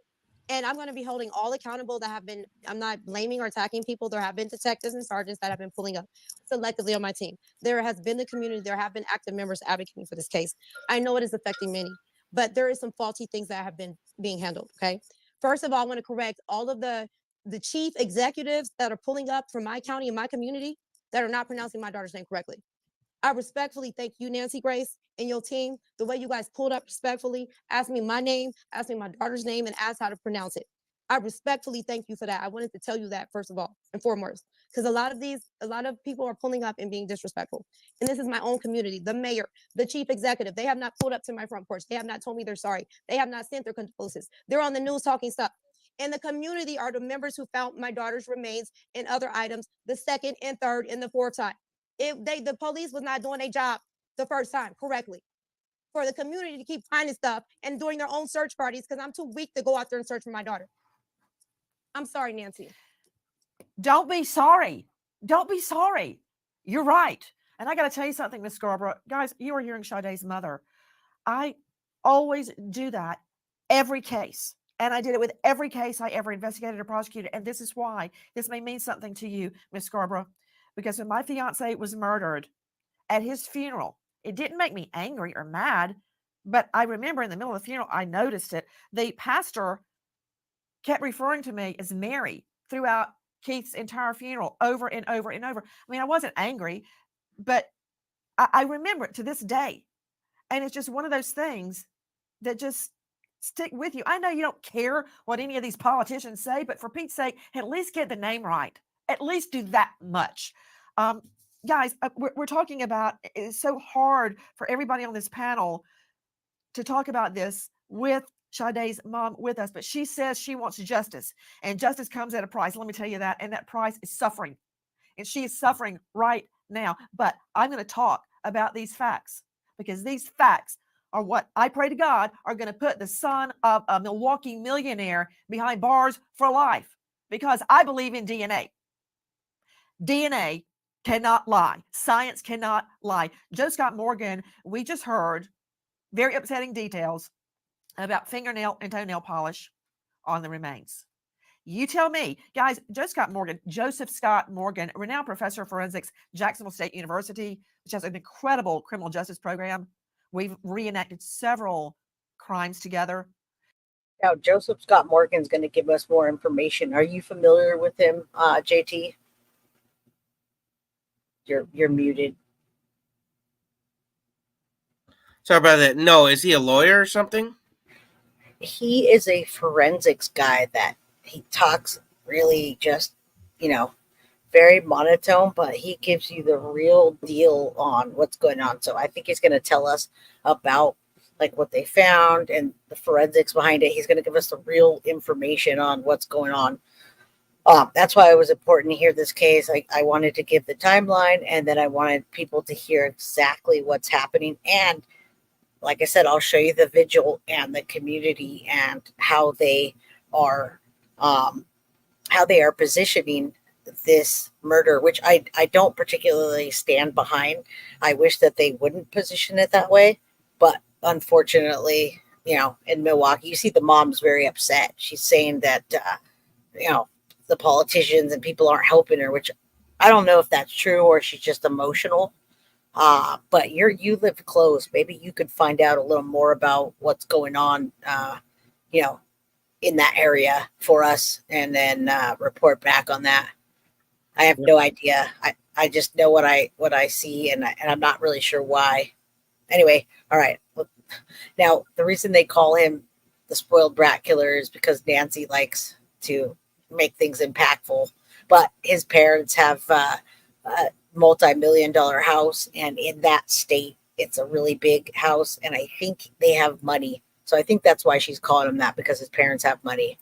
He is a professor of forensics. He is the author of Blood Beneath My Feet on Amazon. And now he's the host of a hit series, Body Bags with Joe Scott Morgan. Joe Scott, we talk about DNA all the time, how you can match this and that, and every action has a reaction and leaves a trace. But when it comes down to human talk, like the color of Sade's toenail polish matches the color of her fingernail polish, we're talking about a severed leg and a severed arm. And somebody at the medical examiners went, look, the fingernail polish matches. I don't need DNA. A jury's not going to need DNA, but they're going to have it. Why? Because every contact, as you mentioned, does in fact leave a trace. We've known that for over 100 years now, and it's coming to fruition here in the world in which we inhabit. You think about things like tool marks and all these other identifiers, fingerprints traditionally, but DNA is going to play a big role. Yeah, forensics guy, so he'll tell you all the little details that you want to know. And it's interesting hearing about tool marks and why did this guy know about how to sever a leg, that cleanly and leave it there. It reminds me of Dexter. Have you ever watched Dexter? Yeah, I haven't seen a bunch of Dexter, but yeah. Yeah, there's an episode like that, exactly like that, where there's a body part here and a body part there. And it was just very clean. And it's just suspicious when someone's able to do that, because you almost know it wasn't their first time when they're able to pull that off. Again, innocent until proven guilty, but we followed the clues, and just I wonder what his background is. And I guess we'll find out later. In this, and we're talking about proximity, Nancy, with the alleged perpetrator here. He will have had a very intimate contact, unfortunately, with Sade. My apologies, Mrs. Scarborough. I know that this is very painful, but there will have been an intimate contact on some level. Just this idea of dismemberment alone is going to leave a trace behind. And it's not necessarily his trace on her as much as it will be her trace on him potentially. And ultimately, it could be her, Sade, that actually brings him to justice. That's one redemptive point along this, because her DNA will be found on him, and it will be pointing a big accusing finger back at him. On Wednesday, April the 4th, our investigation led to a person of interest, Maxwell. Saw that, so we'll just go ahead. With actually doing the things that he's been found. Maybe we'll find out a little more about him. Story. No offense. Perfume on the pig. Guys, listen to Sydney Sumner Crime Online following what Alexis has just told us. Growing up the son of a millionaire businessman, Maxwell Anderson was a Catholic school prep football star with a bright future. Anderson There works it for his is. millionaire dad's insurance companies with limited success. But when his father moves to Florida, Anderson stays in Milwaukee working as a bartender. A former coworker of Anderson, Samantha Brenner, describes Anderson as erratic, sometimes getting drunk while bartending at Victor's nightclub. A friend describes Anderson as childish and having quite the temper. Joining me right now is renowned forensic psychologist and mediator, Dr. John Delatorre. Now, Delatorre, no offense to bartenders, my brilliant niece tended bar for a while she was in graduate school. Long story short, what do you think this mom and dad are thinking about right now? They pump all this money, all this time into their son. It turns out to be a 33-year-old abuser of alcohol, bully, tending bar erratically when he shows up to work. Yeah, listen, they probably know who he is, and I'm gonna be real frank with you here, Nancy. This isn't the first person that he's done this to. Sade is not the first person. This is someone who has a long history, and I'm not surprised to hear about Arashi with disorderly conduct and domestic abuse. This is not someone who just one day decides that he's going to stalk a 19-year-old and then dismember. This isn't someone that does that. This is someone who has been long planning and been engaging in problematic behaviors, escalating them each time so that eventually he's comfortable with actually doing the things that he's been fantasizing about. His parents knew who he was, and they tried and they did whatever it was that they tried and they did to get him to. Now, JT, are you, I know you saw different clips and you knew different things about this particular case, but did you, have you looked at him any closer? Did you know that he was the son of a millionaire and all this stuff they're talking about here? That stuff I didn't know, but I didn't hear that he was a bartender. Which is interesting. Yeah, and then he worked at that fish place too, or Twisted Fisherman's or something like that, but I did hear that he was a bartender. So it doesn't seem like he would need to be a bartender, but it sounds like he failed at what he was doing, huh? Well, yeah, and I wonder too if he was a bartender, if he ever slipped anything in somebody's drink, Yeah. I mean, honestly, anybody gets mad, he's a good-looking guy. He's that typical good-looking, the blonde hair, blue eyes. He's got better hair than I do, unfortunately. Well, you're a lot better. I haven't seen your hair very often, but I'm sure, yeah, you're a lot better, way better person than he is. So monsters come in all looks, and you would never ping this guy. I mean, if my daughter brought this guy home and said, "Hey, I'm going on a date with this guy," I'd say, "Oh yeah, nice to meet you." No, he looks not like a monster. So just parents. See, and how do you think you prevent this, Jay? If you go out with someone and there's no red flags and you're getting along, you're having a good time, and then the next second, they get you. How do you prevent something like that, Yeah, I don't think that you really can. I mean, her mom sounds like she did everything she could. They did the app sharing, and she talked about what she was doing, and it seemed like they were close. I don't know that this is preventable when somebody that's a monster looks like that, right? Right. But I don't know him, so I don't know what red flags that he had personally. And again, it's all alleged, although I do hear that he may be pleading guilty coming up. So right now he pled not guilty. We'll see what happens, and then we'll follow the trial as it goes, and we'll hope that everybody can get together and be on the same page and understand that this could happen to anyone, any color, anything. It doesn't matter. Yep. So, yeah, it's interesting to hear about this guy, and yeah, it's just there's no way I could think of to prevent this. To not do those things, but ultimately he was going to do it anyway. Reminder, the 33-year-old suspect bartender Maxwell Anderson has not been convicted, simply arrested at this juncture. Delatorre, you're also airbrushing the truth. Let me talk about this guy. Police find a foot, apparently human flesh at a playground, pink nail polish matching up.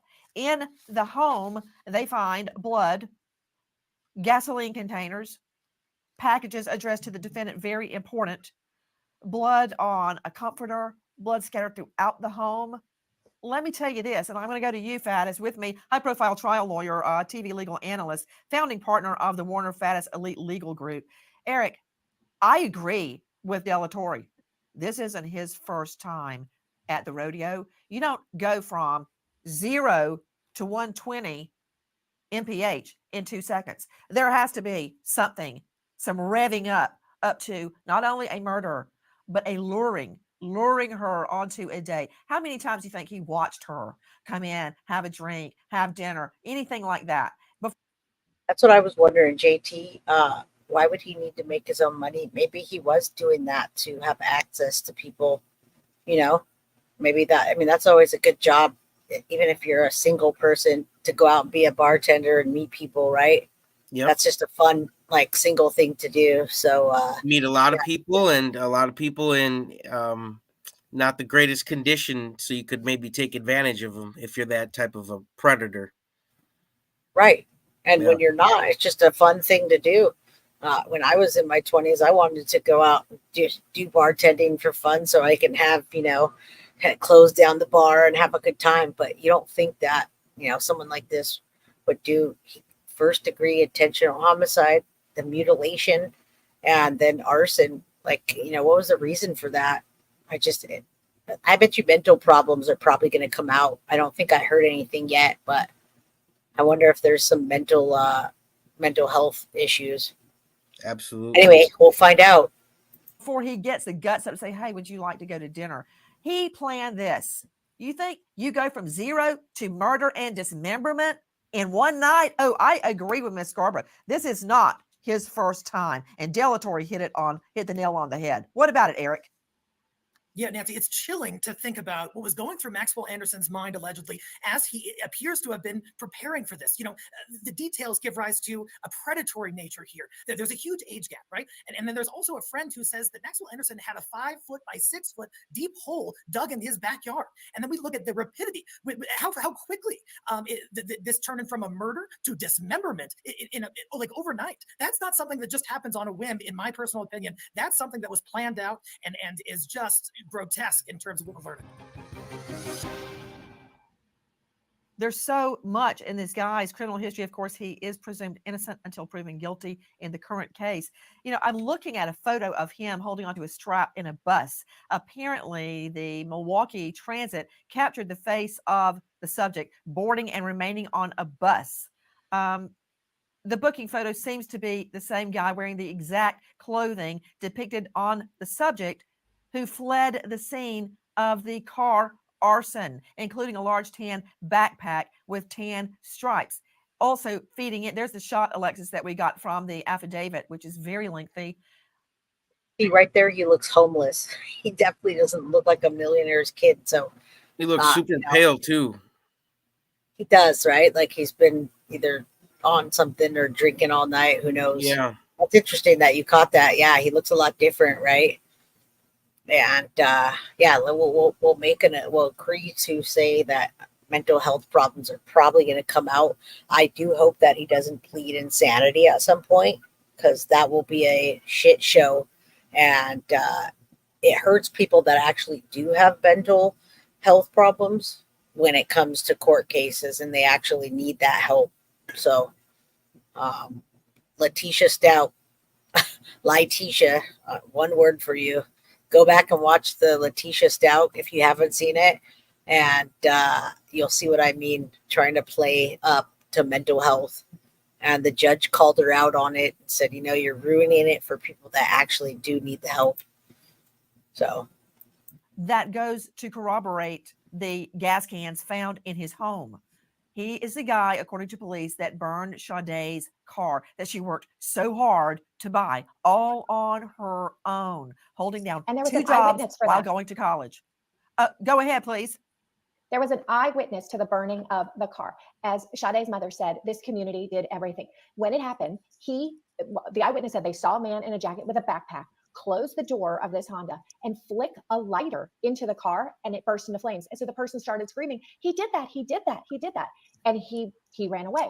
that person contacted the police to tell them about being the actual eyewitness to him burning it. This was absolutely the community being on their high alert and really helping out here. A neighbor's security camera shows two figures entering Anderson's backyard at 9:24 p.m. At 12:47 a.m., a street camera shows Robinson's car departing Anderson's home. A camera at Cudahy High School shows a car drive toward the pump house at Warnemont Park at 2:53 a.m. A figure is seen walking from the road and climbing down the bluff to the beach several times.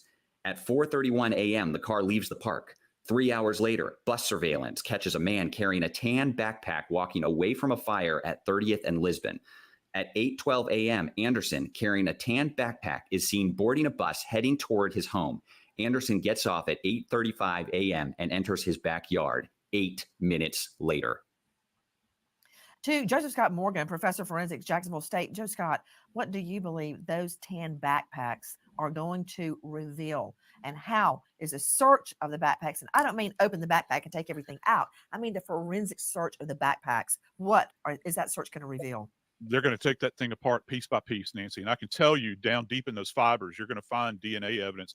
You'll be able to actually see perhaps body fluids. And I'm talking about blood, just with the unaided eye. That might actually appear as they are actually taking this thing apart and looking at it. And they need to. And they need to take a look at all of his clothing in that house. I got to join in unison. I got to join Ms. Scarborough in unison on this particular point. And you as well, Nancy. I think that this place should be locked down and every square inch of it has to be examined. I mean, gone through with a fine-tooth comb, because I don't think this is his first rodeo. You do not get to this level of violence. And I'm talking about post-mortem violence here. It just instantaneously, it doesn't happen like this. This almost seems practiced in one level. You have to have the tools. You have to have the ability. Now, in that basement down there, that's going to be a treasure trove of biological evidence. My curiosity is piqued in the sense is, do we have any kind of layering of evidence there? Are there any other biological samples down there that are not necessarily belonging to those of Sade? Have any other potential victims been down there at any potential time? I think that that's very important here. Can I throw a scenario, jumping off what Joe Scott Morgan is saying to Eric Faddis? Everybody jump in, please. We need all of your brain power. Eric Faddis, think about it. You just told us that in the alleged perp's backyard, there was a grave dug. I mean, a full-on grave, 5 feet, I believe you said. What person? Yeah, that's interesting. And of course, Nancy's going to play that up. But I mean, yeah, JT, why would you have that? I mean, maybe you're digging for a pool. Or it's hard to say, man. I was going to make a koi pond or something, but exactly. I highly doubt it. Who knows? Maybe, it was for a project. I highly doubt it, but you never know. It's just suspicious for a guy who's actually gotten in trouble here to have grave-shaped holes in the backyard. That doesn't help your case. That's for sure. If I was this lawyer, I'd be like, bro, you're not helping me here, man. This is not looking good, man. That's what I was gonna say. It's tell me it's a koi pond. You know what I'm saying?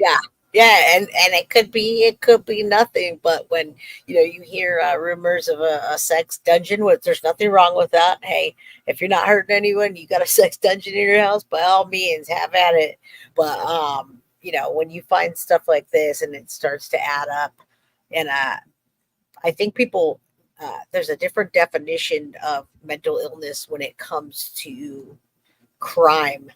People have mental illnesses all the time, but when it comes to the defense, that is much different. It's weighed upon and it's analyzed differently than, of course, you have mental illness if you're going to cut someone up and put them everywhere. Absolutely, you do. People don't do that in their right mind, but it has a different meaning when it comes to the court system and the justice system. So that I want people to know, absolutely somebody wouldn't do that if they were in their right mind.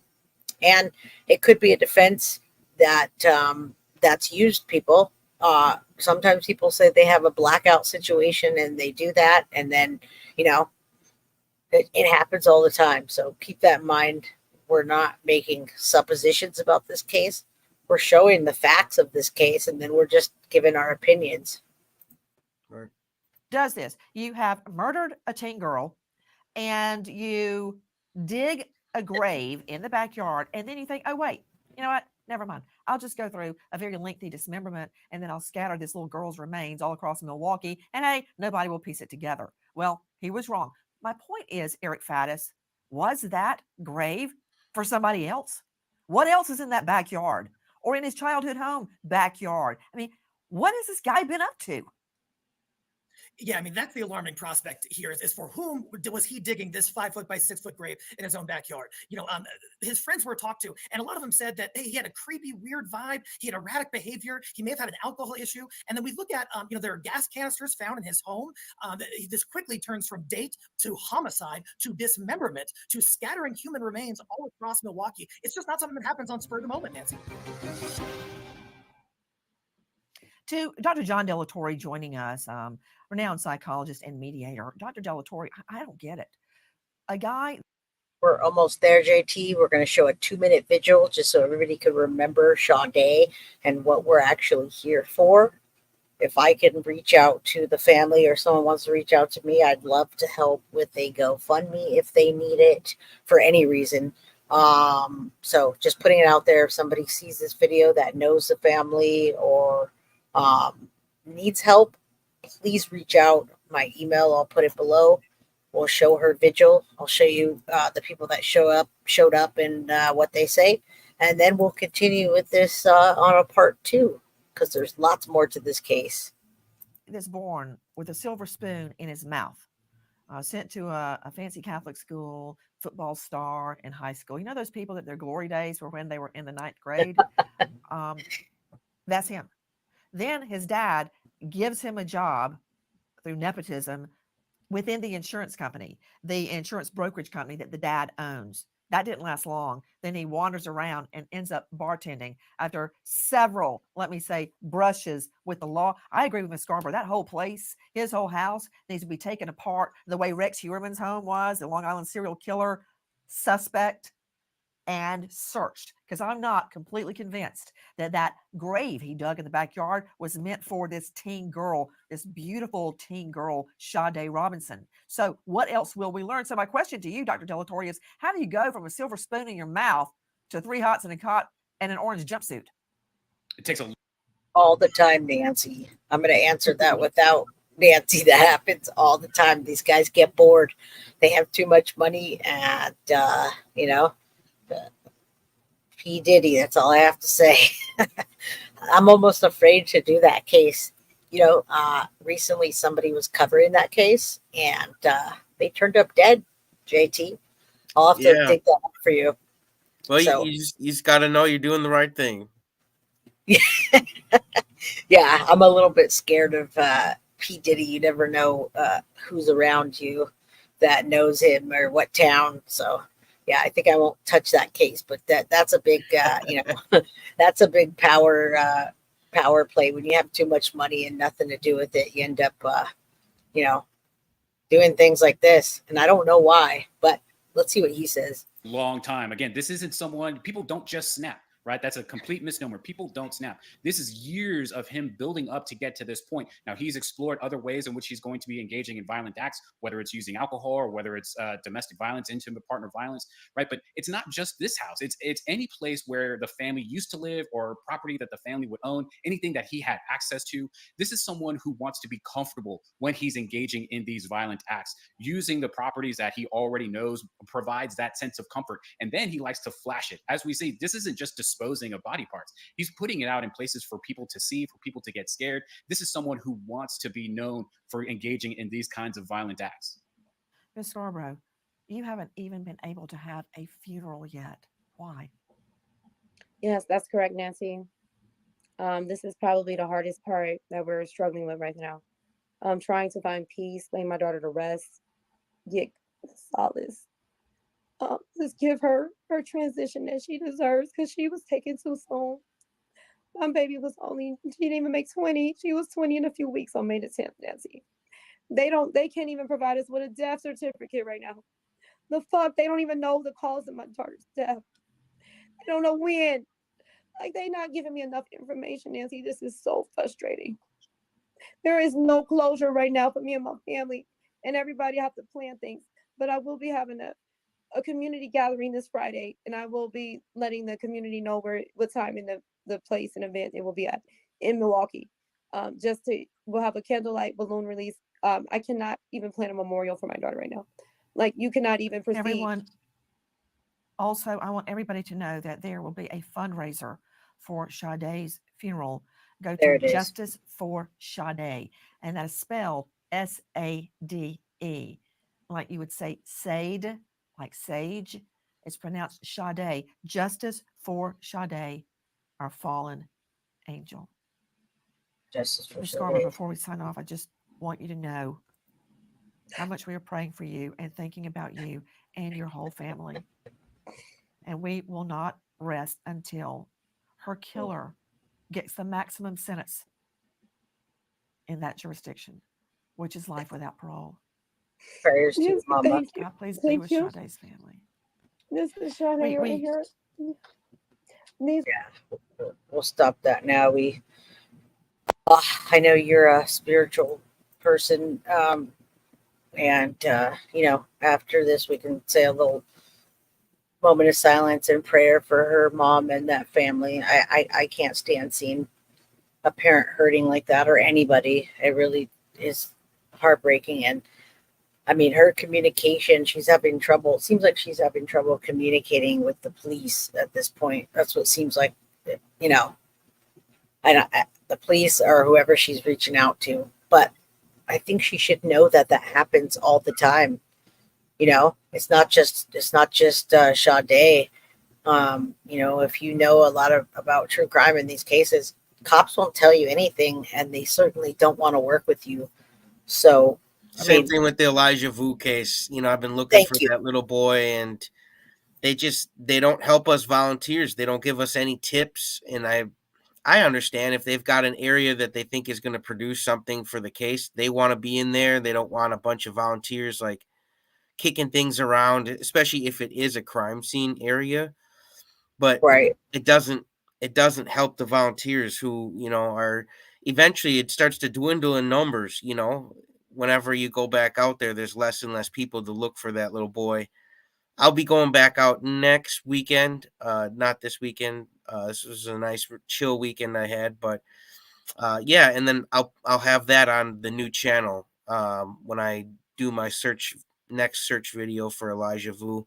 But yeah, it's tough.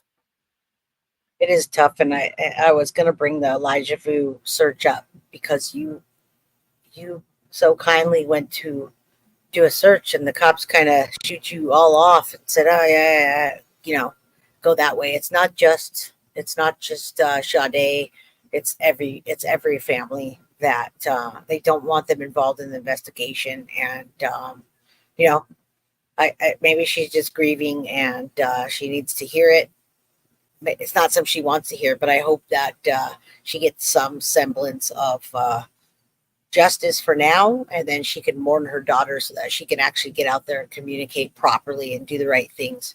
Because right now I feel like she can barely even speak. Yeah, I think it's trauma, and it's going to take her a while. I can't even imagine, but I'm sure you never really get over it as a parent. I can't imagine. I've got one son, and I can't imagine losing him. I don't think I'd ever get over it. So, No, definitely not over it, but people mourn, and then they're able to continue on raising their other children. And a lot of people turn to God. If you look at the like Brian Koberger, the twins, I can't remember his name right now. There's the only one guy in the house that was murdered, and his mom is just completely just turned to God and is making it a positive thing. So I commend her for that. Whatever you got to do to get through it. They wrote a book about him, and instead of her just being upset and forgetting about her other children. So I always suggest that, to go to therapy, go to church, anything that's going to help you. Please do that. All right, let's take a look at our vigil, and then we'll wrap it up, everybody. This is JT from Poco Moonshine. But what I'm going to do is I'm going to put your link on my community page once you have the true crime community. Do you have any idea what that's going to be called yet? Yeah, the handle is @It's Poco Moonshine.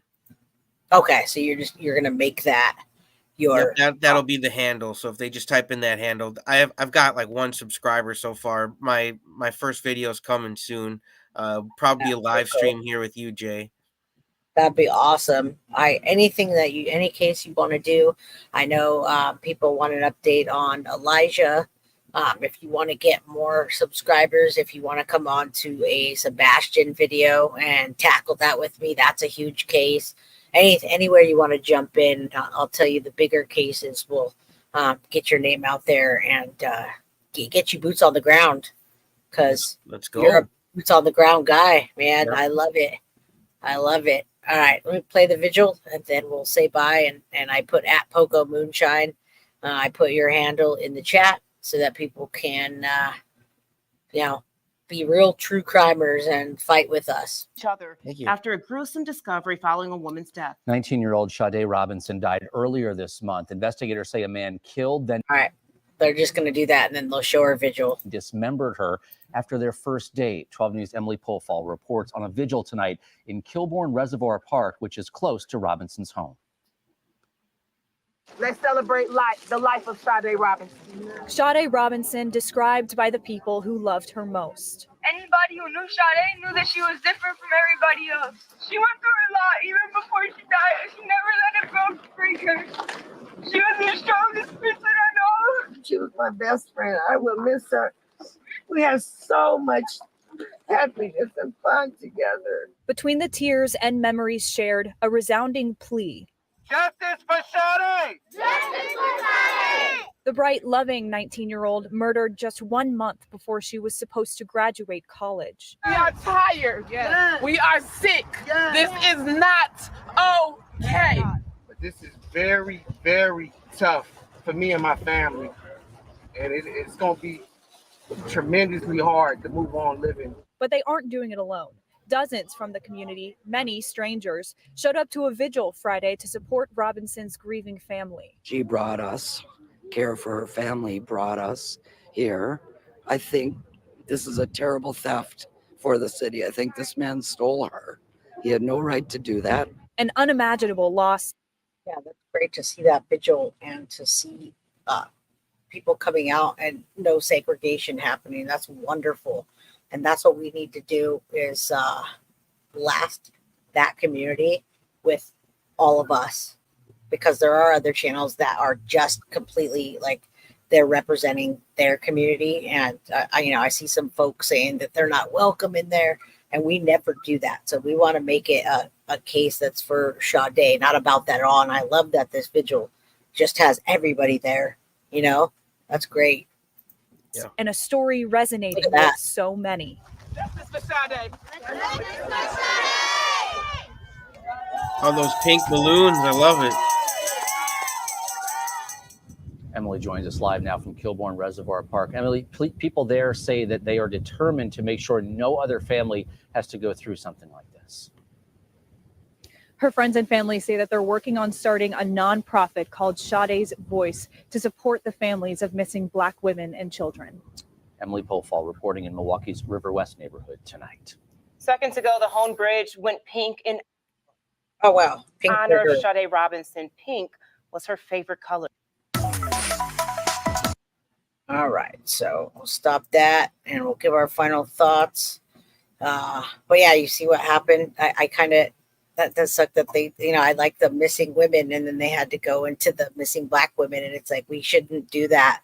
It should be missing children, missing women. We shouldn't segregate ourselves that was my whole point of this whole thing, was to all help each other. So, but that's our thing.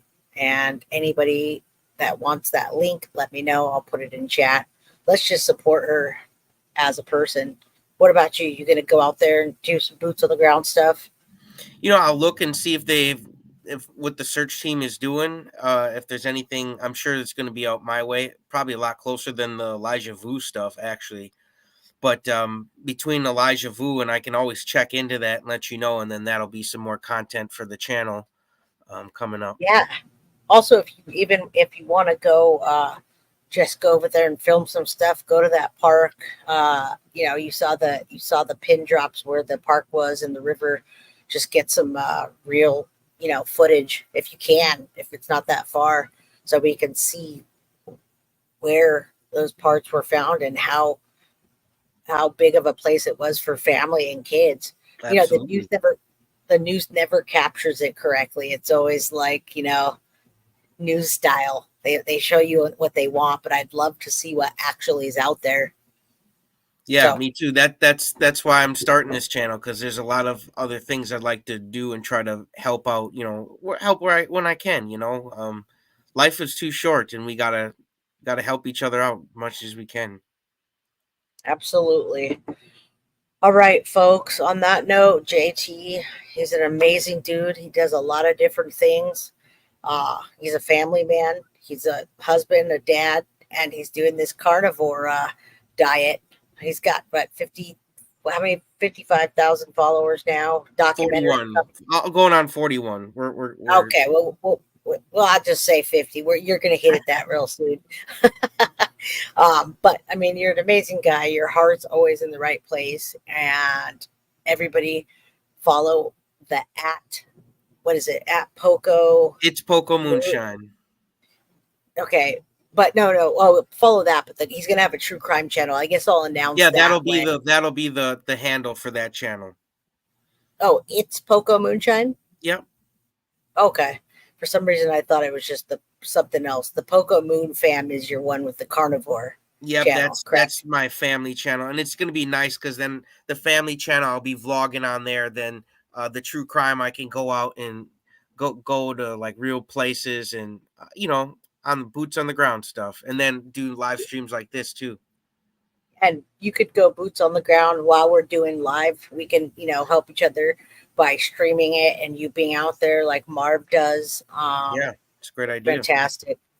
So, lots of ideas in this community. If you need help modding, let us know. Carly is a fantastic moderator. And as soon as you start getting your first comments and you're like, oh, I can't control it, then you'll say, how do I get a mod? So, right. On that note, let's have a moment of silence for Sade and her family, everybody. And let's keep it about her.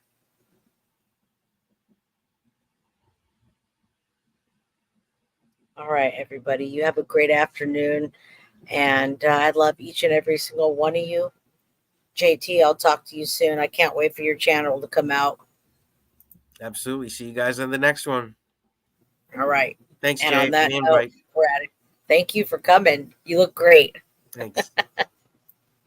Guilty of crime. I want to thank you for watching. If you enjoyed my content, please share this video, like, and subscribe. You can also follow me over at Facebook, Instagram, TikTok, X, or Gmail. If you'd like to donate to my channel, you can use Cash App or Venmo or PayPal. Thank you very much in advance. Guilty of crime. Are you guilty of crime?